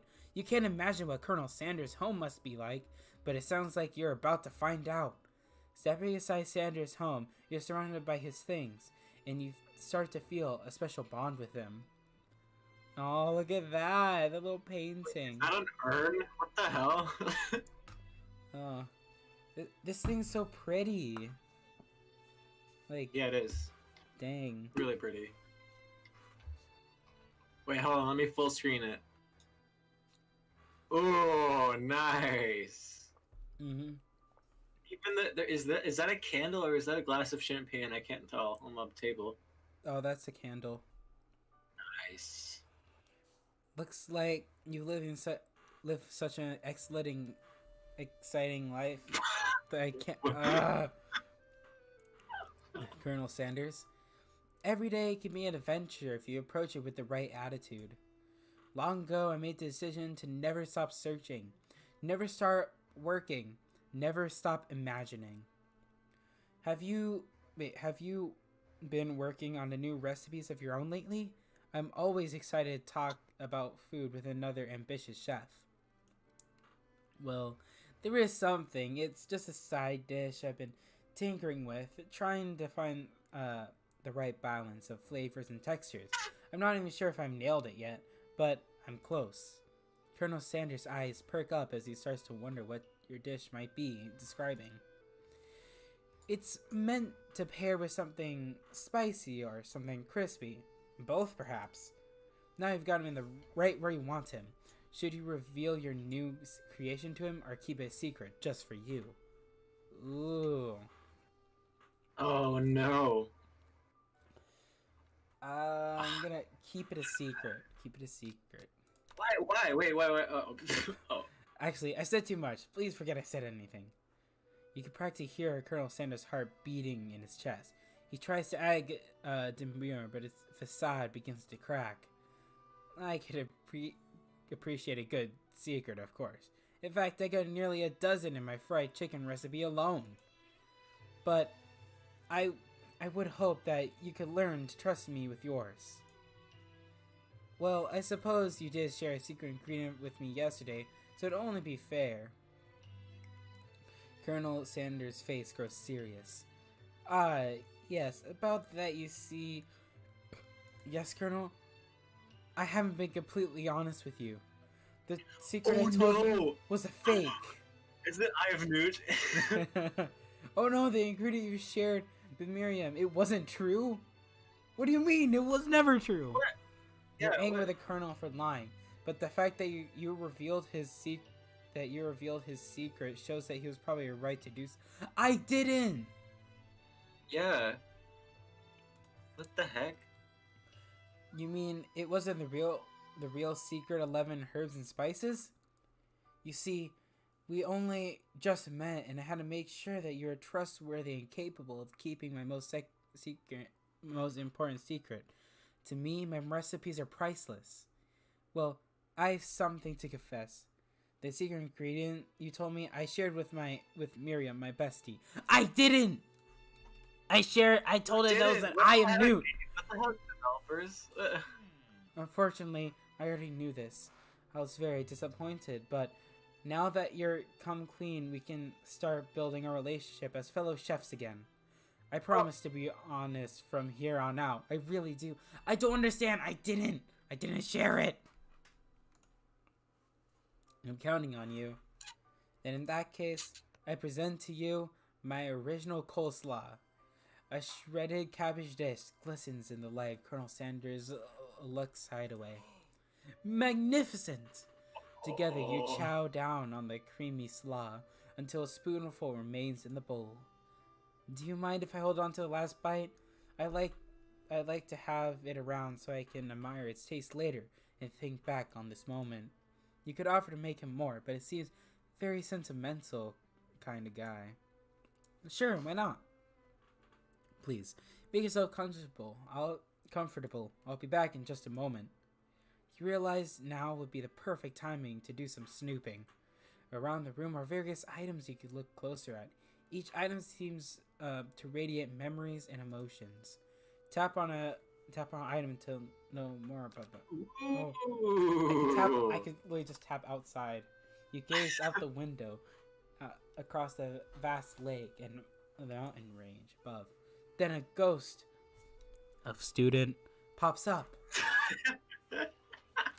Are you thinking about heading into the world on a quest to avenge my death? Wait, what? I never learned your name. Why would I avenge you? I could just tell you my name right now. It's... Can't you see I'm in the middle of something? You open the window just a crack, and the ghost of student is swept out with a breeze. Look about the chicken. You notice a very realistic stuffed chicken sitting on the corner table. When you pick it up, you realize it isn't realistic. It's real. Taxidermy. You must have been important to the Colonel Sanders when it was alive. You notice a clip, note clip to the chicken's foot. The true state bird of the greatest state of Kentucky.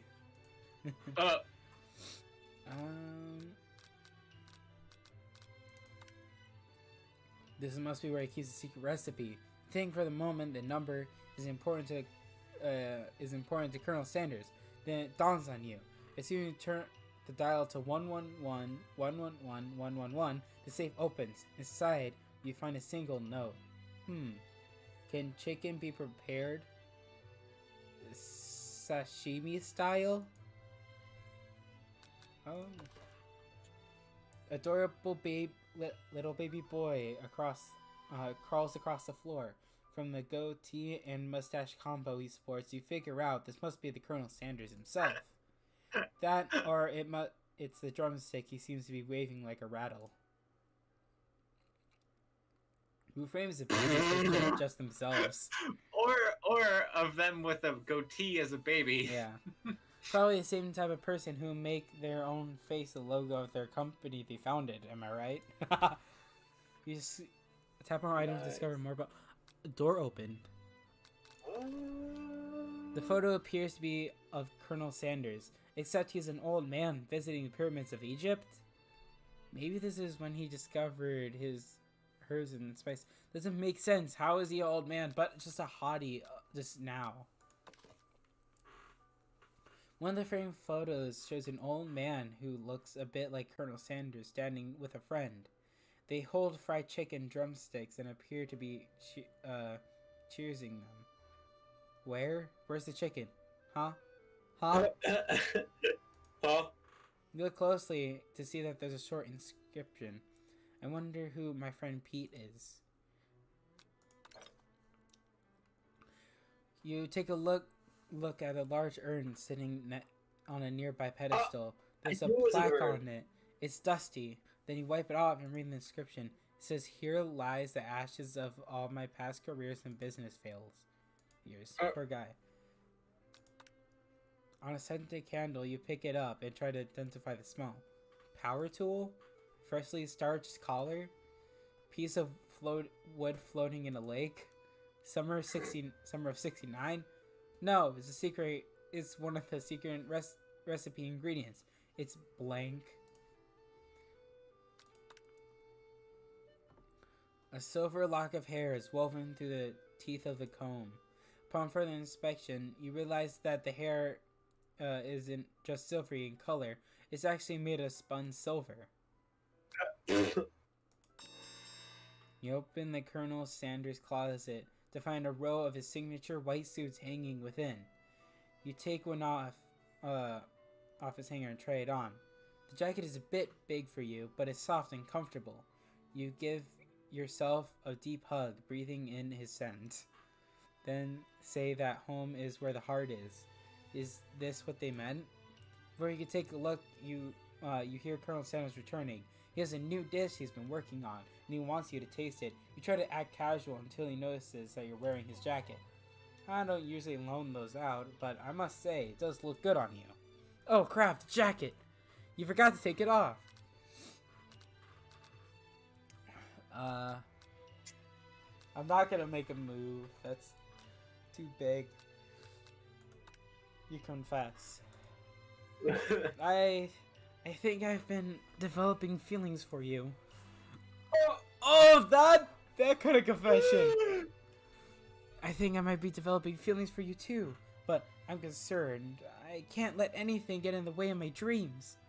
Overwhelmed, you take off the jacket and run for the door. But the thought of leaving Colonel in the midst of such an emotional breakthrough gives you pause. You can't stop yourself. Will you stop yourself? Colonel? Yes, Sabi? I honestly think that this may be the beginning of something wonderful. That I think you're right. We should take things slow. You talk late into the night and drift off into a slumber. Dream sequence. Oh, everyone's writing chicken. Oh yeah. You wake up to a beautiful morning in the Colonel Sanders hideaway. Did you make the right decision on how to respond to Colonel Sanders? Only time will truly tell. Today is the day that could change the rest of your life. You think about the secret ingredient you just learned about. In some jurisdiction, blank isn't even legal. But if the recipe is a secret, how will they know? Your thoughts are interrupted when the Colonel Sanders emerges from his room. He's holding a gorgeously plated breakfast, and your mouth waters at the sight of it. He has a simple breakfast I just whipped up. It is delicious. You taste the Colonel Sanders' food, and it takes you on a journey. When you return, he's waiting to ask you an important question. So, would you say that we're the perfect match? How presumptuous. My cuisine and your taste buds, that is. With such confidence, such grace, could he be the world's greatest gift to cookery? Flatter him. Don't. Yeah, there we go. You know, I think we might make a great team. A single tear begins to pool in the corner of his eye as he gazes out the window. And with the right business partner, I know I can't fail. Business partner? Could he be talking about you? It's happening all so quickly. Overcome with emotion and confused by your feelings, you're on the verge of tears, unable to speak. The only answer you can find is to run out the door and get home. There's still one more day of school after all. The University of Cooking School Academy for learning waits for no one. You get home to find something very surprising. Your best friend is waiting for you. Where have you been? Because I had one heck of a night. I've been desperate to talk about it to you, but I couldn't find you. I got worried that something happened to you. It's okay, but now that it turns out you're fine, I can finally get you up to speed of the saga of Miriam. Sure, but you will not believe what happened to me after... What? You'll not believe what happened to me after school yesterday. I went on a date. I can't believe that. Since I've been partnered up with Clank, he asked me to go out with him. And of course, I told him, oh, you better not keep turning your dials to polite and respectful. I'm not that kind of girl. But then he was just so interesting in spending some one-on-one time together and getting to know me. So I said, sure, I could get to know some little metallic guy. Long story short, he took me skydiving with his friends, but things quickly spiraled out of control. Did she just say skydiving? As if that's some typical first date to go on with a talking pressure cooker? And I'm not really and now I'm not really sure where we stand. Gotta drink some more water. Red drink thing. That moment when you date a pressure cooker. This is so relatable, Savvy. Yeah.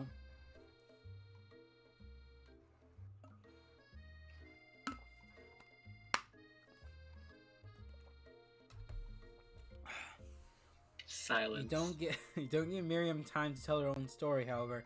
Bottling up the details of your own night is just too much to bear. And I went on a date too.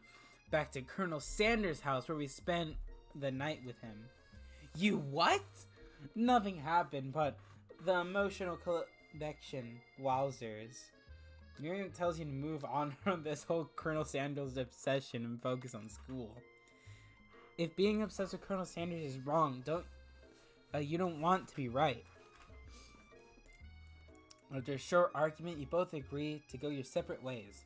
You arrive to school What? and encounter your rivals in the quad. Wait, no, Miriam! Yeah, I think we're drifting away from her. Oh, Miriam! You can tell from a distance that they're picking on Pop, though he himself might not be grasping that fact. Because, you know, he's Pop. What's a swirly? It sounds delicious. Oh, great. I'll order you up. Or Oh my god. I'll order Oh. you up one right away. I'll have my swirly with sprinkles, please. Sprinkles is a dog and a treat. You can get your swirly dip too.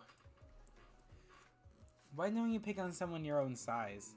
Because I'm literally the biggest person at the school. It's true. Yes. There is that horse that Colonel Sanders rides into the school. But who would dare pick on such a gentle and beautiful creature? You got some nerve, Sabby. Suggesting I pick on a defenseless horse. Now you're twisting my words. I won't have it. You clench your fist, but from that injury yesterday's mixer accident makes you wince with pain. Doesn't look like you can go on cooking like that. Might as well just give up. I'll never give up, ever. Colonel Sanders arrives and it appears that things are close to boiling over.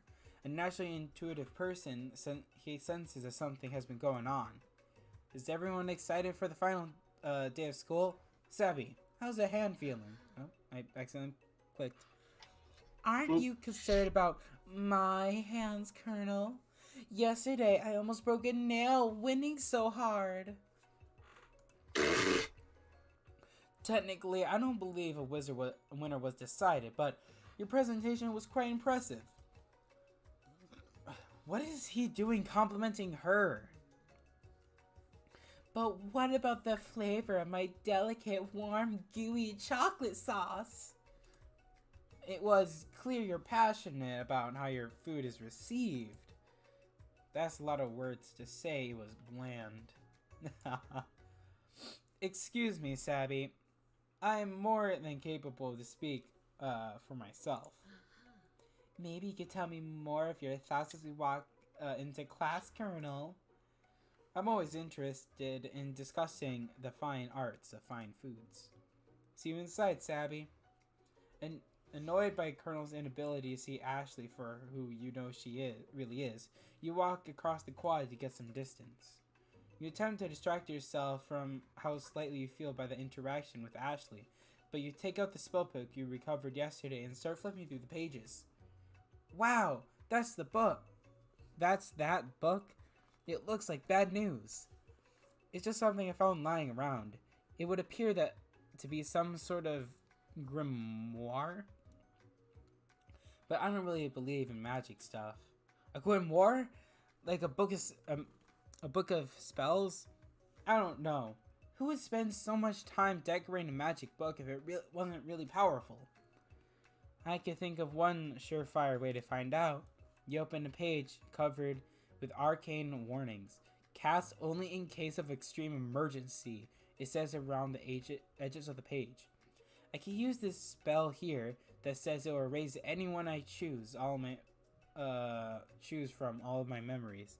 I could scrub out if I scrub out Colonel Sanders, it would probably help me focus better on the upcoming final exam.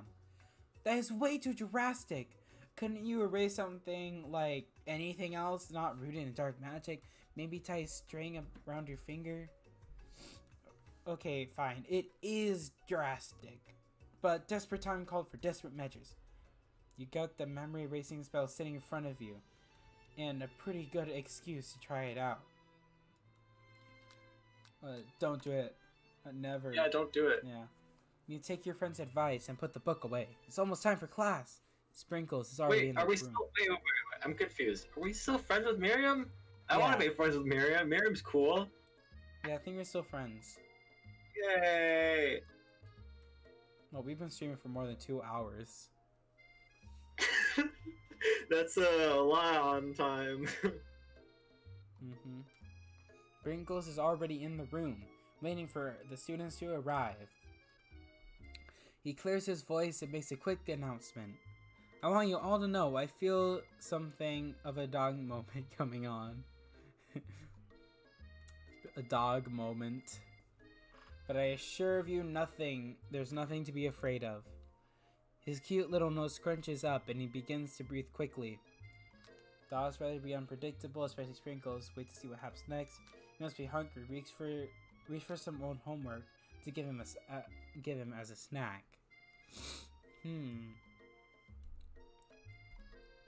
Should I do that? The snack one, yeah. You reach into your backpack and grab some homework from last semester that you forgot to turn in. Sprinkle immediately goes for it and gobbles up the sheet of paper like it's a piece of fresh chicken rawhide. Apologies for the outburst. I know it sounds cliche, but much in this world satisfies like ungraded work. My, Sabby. Were you studying something with cinnamon? I have been sitting in on a lecture series around the art of cake baking. How insightful. This actually brings up an important point. Thank you, Sabby, for reminding me to dole out this indispensable bit of wisdom. You see, before you can go any further, Miriam's love drama spills over into the class. Sprinkles interrupted by whirls and sparks coming from the back of the room. I told you to save it for after class. Bzz, bzz. You think I wanted to be thrown from a plane strapped to a stranger? Miriam and Clank appear to be arguing, but you still haven't learned to speak Clank's language of mechanical noises.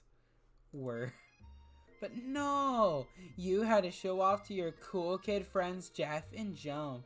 J&J forever. Watch us form a triangle in midair as we descend. Triangles are the strongest shape, don't you know? Bzz, bzz. Well, yeah, that doesn't make it a great date. Bzz, Then take Jeff and Joan with you. You can hold hands while you pedal down a mountain or a cliff for all I care. Sad beep. Aww. Clank begins I love to how shudder. subtitles are just sad beep or like happy beep. Yeah. Clank begins to shudder. Steam pours from the gapes in his handle, and then a loud ding stops him in his tracks. Beep. Bzz. No, he broke! No amount of seasoning is going to make me want to eat that, Clank. Oh my god. A Clank burps out a completely deep-fried sneaker. Saying that he himself has wheels, not feet, it's entirely clear where it came from.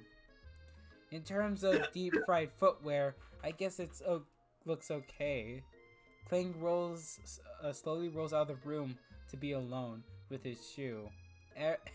Everyone tries to pretend like they didn't see that entire thing go down. Nothing like a loud public breakup to cast a pall over the final day of school. Well, that was unfortunate. But we must have been distracted from what lies ahead. The final competition showdown challenge exam, TM. I'm still working on the title, but I think you get it. Test time approaches. See you all in the arena. But before you can think about your upcoming competition, there's a very beautiful soul in need of a pep talk.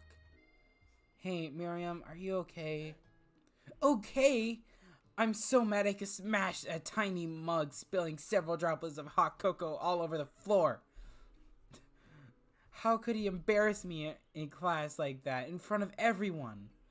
Her tiny cocoa is a delicious treasure. People. So you know that this breakup is no joke, and even if the source of her frustration is just a silly boy. Is he a boy though? Is he really? Yeah, we don't know that. Yeah. I know that you know this, but I'm going to say it out loud. You don't need anyone. Me and you, we're gonna cruise through final test and hit the carpool lane in Success City. Wow. Miriam brightens up, imagining the wind rushing through her short bangs, but she hesitates to embrace the feeling all the way. You're not going to settle up on Colonel Sanders' stallion and ride off into the sunset without me. Of course not. Well, maybe sort of, but I'm sure there's a pony out there with your name on it, and a ranch big enough for the both of us, and whoever else we want to bring along. If it's not Pop or Clank or anyone else you meet today, tomorrow, or this whole year, so what? You're a special person who shouldn't settle for the first someone to show a little interest anyhow. Miriam gives you a big hug and wipes tears from her cheeks. I should really review my menu for today. I'm going to make a very special soup. I bet that Professor Dog is gonna love it up. While you're pep talking Miriam, you completely missed lunch. But that's okay, because you had a better idea of how to spend time before your exam. You've decided to head to the arena early to practice a dish. This is it, the location of your final challenge. A test of will, a test of courage, a test of talent, and a chance to beat the pants off Van and supposed Man and his eviler counterpart Ashley. As planned, you begin to run through a quick test of a recipe you've been working on, Sabby's famous chicken pot pie. After practicing for months, making this dish comes second nature to you, and you're able to quickly get a fresh pot pie in the oven. But as soon as you do, your cram session is interrupted by Colonel Sanders. Sabby, what are you doing here? There's still time before the final exam. Oh, I was just taking it in. I'm big into visualizing success, so I'm looking at my station and picturing victory. The pot pies begin to bake, and the smell is slowly filling the space around you. Visualizing, huh? That's too bad. I was hoping you were here to cook something delicious. You'd usually happily share your food with anyone who is hungry, but the last time you let Colonel Sanders get in your head, it costed you a cook-off. You decided that it's time to put your cooking above romantic desires, but that decision gets hard to stick when the oven timer goes off behind you. Fess up. Okay, you got me. But I'm doing a little bit more than visualizing. I know, my nose can smell a pot pie from 400 yards. That's an oddly specific. That's an oddly specific distance. But you better expect nothing less from such an oddly specific man. You knew it was a pot pie from just the smell? Not just a pot pie, but a chicken pot pie with an all butter crust. And my nose is telling me something else. Oh no, is it burning? No, I can smell those made with a heaping helping of TLC. Huh? But it'll probably start burning if you don't pull it out. The moment of truth. Wow. It's the best pot pie I've ever tasted. I've always loved country cooking, and I could eat this all day. There's no time left. The final showdown is about to begin. Sprinkle lays down the ground rules. There are no rules, except to cook with everything you've got. You step up to the cook-off of a lifetime. You decide that a mac and cheese plus a pot pie you've been practicing are just the dishes that'll push you over the edge to victory. Meanwhile, both Van and Ashley are wildly prepping elaborate dishes per their usual over-the-top selves. Miriam has her gigantic magnifying glass and several sets of tweezers. She's definitely prepared to go big going small. Colonel Sanders seems to be harnessing his 11 herbs and spices, but he's trying to find a way to improve on something already perfect. His original recipe, that's been copyrighted, fried chicken. The intensity in the room starts at a full 10 out of 10 with a frenzy of action. Everyone is calling out really cool special cooking moves as they prepare their food. Wow, this is getting serious. Colonel Sander batters his chicken as it levitates through the air. What? Egg wash! What? Miriam furiously injects ingredients into an itty-bitty pot of broth. Best friend's Baster Blaster! Van flexes his pectorals as he chops open a sea urchin. Let's rock and roid. Wait, a sea urchin? I don't get it. Ashley scoops her pastries off the tray with lightning speed. Shallow personality spatula! Nice. Even Clank gets into it. Oh, he speaks. $5 What? pressure point cooking tech.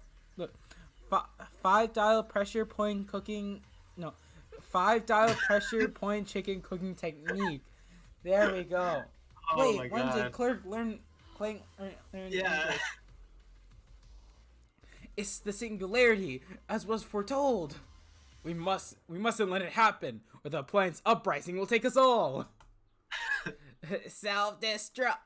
Van Mang quickly unplugs Kling and rolls him out of the back door of the arena. As you frantically prepare your dish, you notice Ashley has her spellbook out. Is she going to use some dark magic to turn the tide? You got a book of your own, but are you desperate not to see her win another battle? Should you take this opportunity to fight magic with magic, even if it's certainly evil magic? No. No, but then like, what if she wins because of it? Dude, Like, you're do it gonna the be hard way? rewarded. I mean, it's like a it's a dating simulator, Sammy. There's not much dating in Do it this. the hard way first. Do it the hard way first, and then we can go back and do it the easy way, or the cast a spell later. Who needs magic when you got passion? I'm going to do it the hard way. Colonel Sanders sees that you've chosen to win with your own terms, and he gives you a subtle wink from across the room. I believe in you, Savvy. What?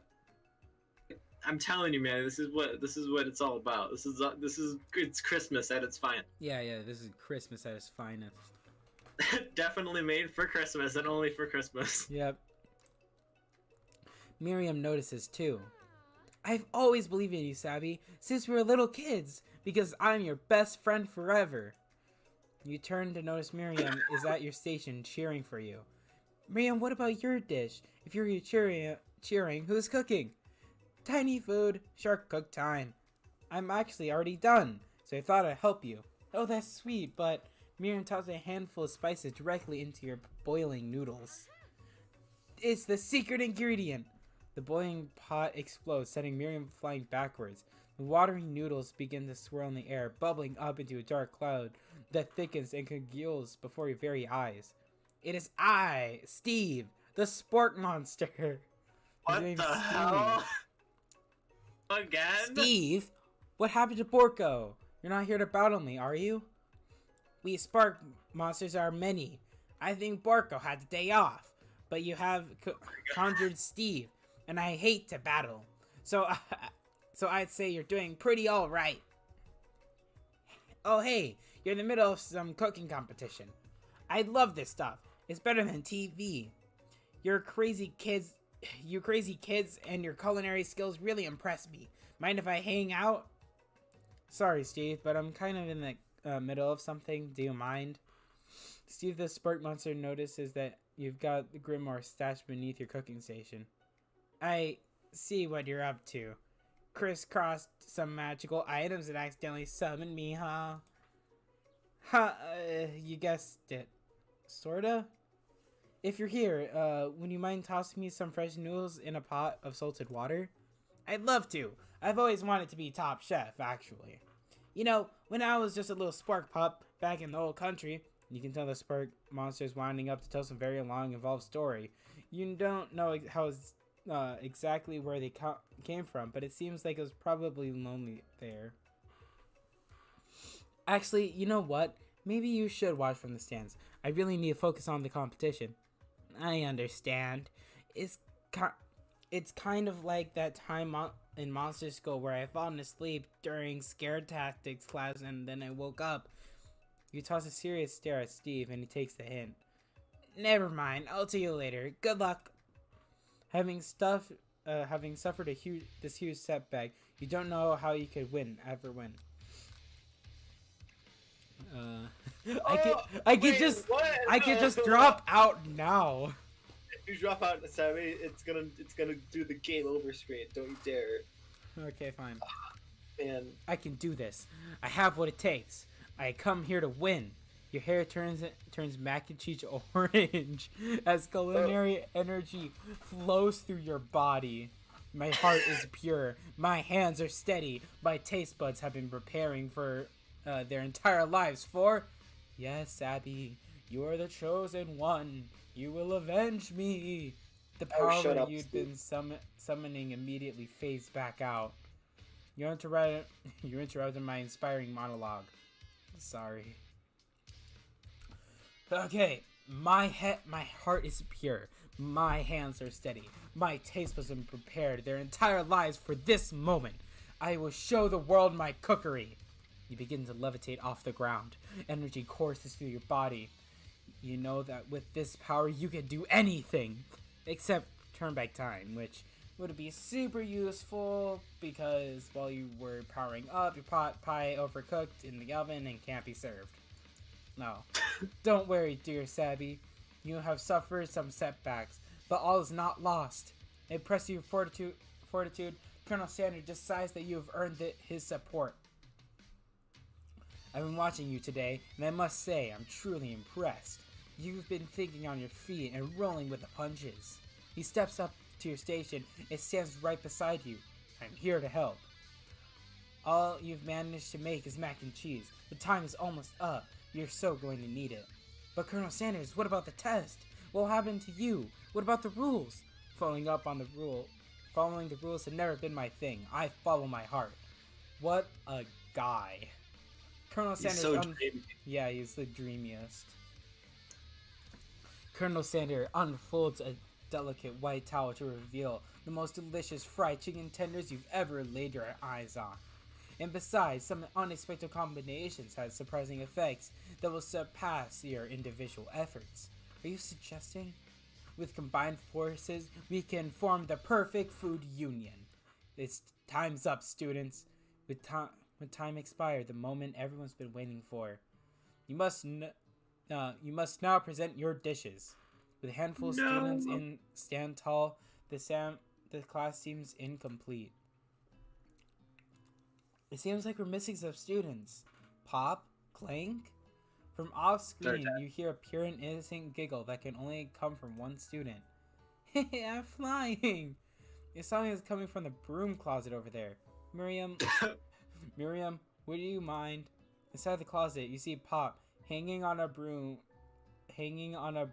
hook by the elastic of his underpants. Pop, get down from there right now! Let me guess, did Van have something to do with this? When someone asks for a wedgie, who am I to refuse? I thought wedgie was a salad. It looks like Pop is eliminated from the challenge, seeing how he didn't cook anything. I can't feel my legs. May I be excused? Sure. You kids and your pranks. I must say, it's not the worst prank in UCSAL history, but it's not exactly yearbook material. Wait a second. Pranks. Clank! Where did that pressure cooker roll off to? You're ready to hear a signature word beep and other onomatopoeia, but there's none. Somehow he must have gone unplugged, I guess. Well, we'll have to figure out that sometime later.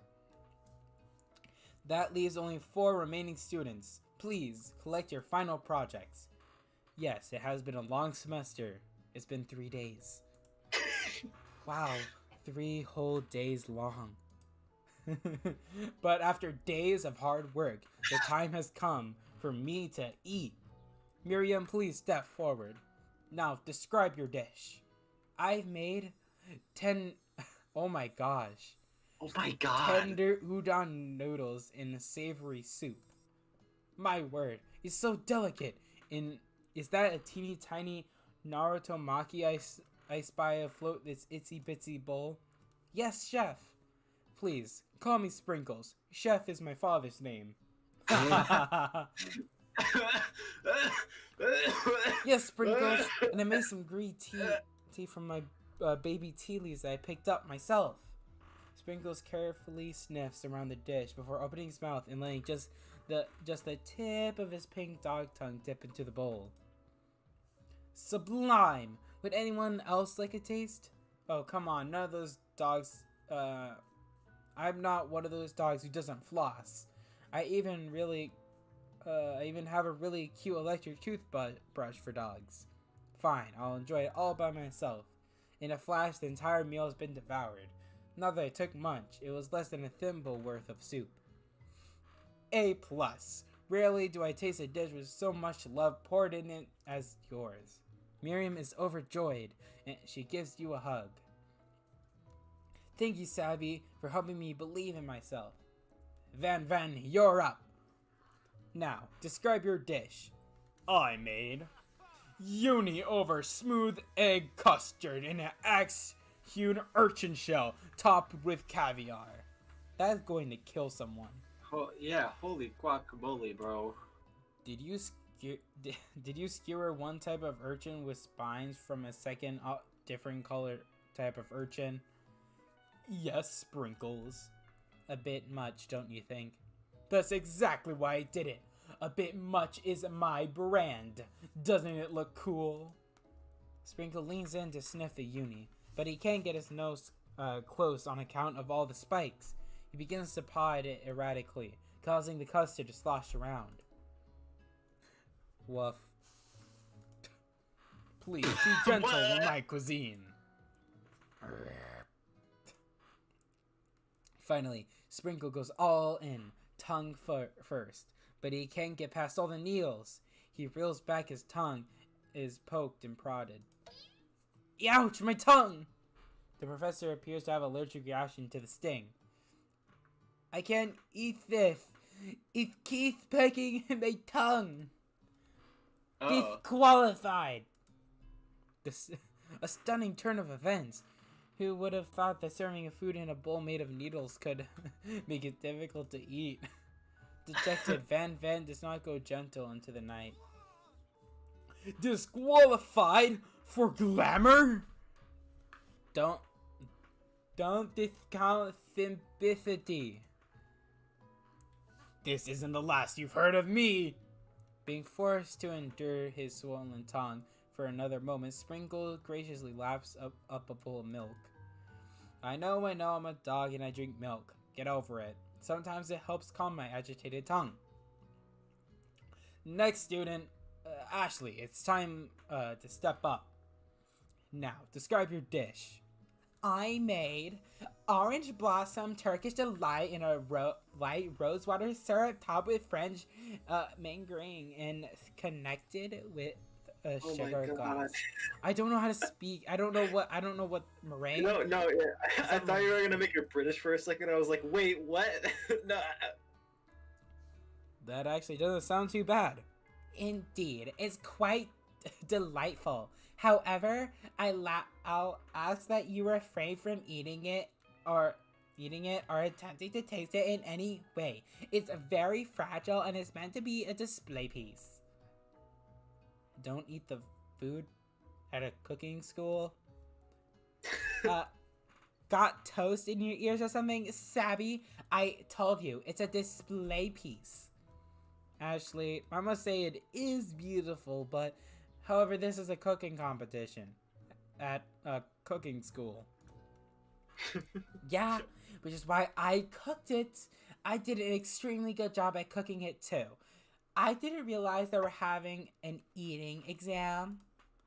If I wanted to be judged on eating, I would have gone to the College of Eating, School for the Hungry. I suppose you could smell it if you absolutely insisted. But don't breathe too hard, you must disrupt my sugar spiral. If the food cannot be eaten, it can't be judged. You are disqualified. Rage overtakes Ashley, and she finally cannot keep her two-faced routine up. You wouldn't know high-end cuisine if it cooked you. With that, Ashley stormed off to dedicate herself to being the best, but this time without being shackled by trying to be fake nice and liked by everyone. This isn't the last you've heard of me either. If the class gets much smaller, I'll be teaching myself. You and Colonel Sander, the final cook, step up together. 2 chefs? What began as a bowl of delicious mac and cheese has become something else. He examined it closely, sniffling and eyeing the bowl. Uh-oh, I don't have a good feeling about this. But if somewhere in the room, a literal drumroll plays. Just when I thought I've seen everything in this kitchen, you gave me this thing, and completely blown me away. In my 49 dog years of life, I've never tasted anything so delicious and perfectly balanced. It's so delicious, in fact, that everyone passes the class. Oh You God. pass, you pass, you pass, and you get a pass. Everyone gathers around and partakes of the mac and cheese bowl. They all seem to transcend this reality and into another dimension. You win. Together, you and Colonel Sanders have made a new menu item. A new menu item that is so impressive that even Van Ven and Ashley are drawn back by its magnificent fragrance. When they gaze upon your mac and cheese bowl, they admit that you are indeed an excellent chef. Sprinkles declares that everyone has passed. Everyone has passed. Oh There were God. supposed to be more battles, but come on, how could they be better than this one? Now that the school year is complete and everyone has graduated, the students return for one last assignment to get their groove on. The cafeteria has been completely redecorated in order to serve as the last site of the school's graduation dance. Compared to the massive high-tech cooking arena, the humble decor seems downright cute and cozy. DJ Dog's in the house! You knew that Sprinkles was a master chef, but world-renowned turntablist? Who says you can't teach an old dog new tricks? Van Ven and Ashley tell everyone that they've they're not in committed to uniform, what the themselves to heck? be righting the wrongs they did while they were villains. Look at that. Not gonna lie, For a moment, Van you Van's actually looking believe looking pretty buff. Van Van's looking pretty whoa. Buff boy. Not gonna lie. Wow. Not another haunting. No ghosts allowed at graduation. It's clearly written in the school's bylaws. I was never actually a ghost. It was all to trick you to finally my God. notice me. Oh my God. Oh, how amusing. Now that everyone is together, it's the Spork Monster. He totally mellowed out. Hello everyone. It's the Spork Monster is no more. From here out, I prefer that everyone refer to my new name, Party Monster. Student tries to finish what he had to say, but everyone is too wrapped up talking about Spork. I mean, Party Monster. Dejected student walks off. Poor student. Miriam. Maybe things didn't work out for Miriam romantically, but she found love in her cooking, and you know she's gonna do great. The red carpet rolls across the ballroom like a Hollywood movie premiere, but who could command such an entrance? It's Pop! He arrived late to the dance, but apparently for a good reason. Walking the carpet, you see perched atop his dirty chef hat. A crown? Welcome back, Pop. I know you weren't able to complete the final exam and accept your diploma, so we had it mailed directly to your father. We figured it was the least that we could do for the school's dean. Oh, I get it. And now we get a new wing on the school, not to mention in honor of educating the son chancellor of such and such. Oh, he's like a prince or something? Wait, what? Wait. Is the founder of the school Pop-Up's dad? I don't know, it says, like, not mention the honor of educating the son of the chancellor of such and such. Oh. Huh. Whatever. Whatever, yeah. Music of the dance is interrupted by the sound of sparkling and electrical hissing. It's Clank who arrived late to the dance. Now that I've graduated, I can finally reveal my truth. Whoa, he's actually doing the talking thing. I am Clank, and I am not of this earth. I am actually from a faraway planet in another dimension. What? What? I actually feel like I knew it this whole time. Now that I've learned the way of your kind, I must return. Miriam, will you come with me? I don't know what to say. Besides, no, obviously. I've just begun to learn who I really am, and this isn't really the time to devote my life to figuring out who you are, Clank. You're blown away by Miriam's maturity. It's pretty clear she has managed to surpass you in that regard. Wow. But also, poor Clank. He just got, like, rejected. He's an alien, dude. I understand. Kind of. Humans are weird. Portal opens up and Clank disappears through it. Aww. Finally, Colonel Sanders arrives. Howdy, classmates. Well, that is hot. So simple, He's but... even wearing khakis. Oh my god. Yeah. Howdy, classmates. Just like the first day you met him, he has come prepared to feed the entire class. However, it's not enough just to give them a bucket of chicken. It's time for a full meal. I didn't even get to be the most famous chicken man in history of chicken and man, by not reminding people to go out and buy my chicken. This looks good. Yeah. The end? No. No, it's not the end. Yay! As everyone feasts on their delicious chicken dinner, Colonel Sander finds you sitting at the edge of the dance floor. Sabby, what are you doing all sitting all alone? Oh, just waiting for the right person to ask me to dance. I wonder, might you tell me what are these qualities you'd find in such a lucky person? Off the top of my head, I don't know, a spicy musk, a tidy goatee, a degree from the University of Cooking School Academy for Learning, just to name a few. It is truly my lucky day. Would you dance with me? Yes, I would love to. As you glide across the floor, hand in hand with Colonel Sanders, the future stretches out in front of you. And my 100th franchises is up and running. I'll be ready to take the day off, and I'll be so glad to spend it together with you, Savvy. How sweet, we'll work together and play together. Colonel Sanders stops dead in his tracks. We're together. Well, I think this is something I'll need to do by myself. But who will help you run your restaurants? I don't believe I need help. Besides, based on your time at the school here, do you really think running restaurants would be the best path forward? Could it be you found a love connection but failed to earn Colonel Sanders' respect as a chef? Can you live with only half of him? Will you be able to endure sharing him with his other love and life of an entrepreneur? I suppose I could enroll at a pastry school. Oh, my dear Sabby, I'm sure that you'll find your place eventually.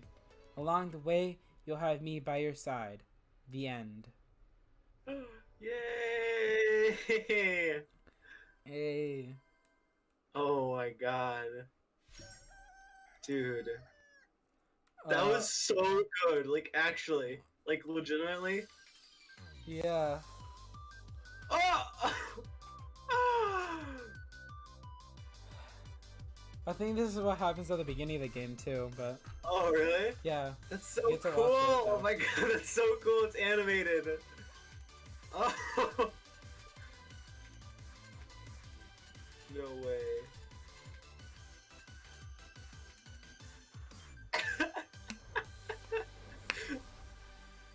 Holy! Oh my gosh.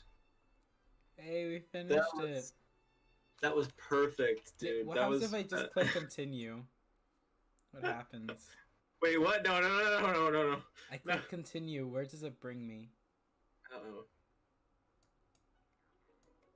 Ah. Well, Oh. that was it. I guess That was it. Yeah, I guess I'll end the 2-hour 40-minute stream. I guess. About Colonel Sanders. This whole Now time that I've I'm had enveloped, I'm like, this whole time I've had a pocket pop KFC Colonel Sanders figure standing right next to me. nice. Oh my gosh, I actually really liked that. Like, I honestly didn't think I didn't expect that much, but I mean, My like- voice is dying right now. oh, Oh my okay. gosh. Do you want me to end it for you? Because your voice is dead. I think I can do it myself. Okay, Alright. so basically, yeah, this is the end of the stream. Please subscribe to me if you like this. I don't post much, but when I do, ring the notification bell, I guess. Yeah, so I linked everything down in the description. If you want to check me out on social media, check out my website. I also linked miLLER's thing in the description of this stream. And if you want to play this magnificent game, which I don't understand why you would, it's also linked down in the description. Please leave a like, and if, yeah, do all that stuff. Is that it? Is that Yeah, the yeah, end? That's it. That's the end. Yeah, see ya. That's perfect.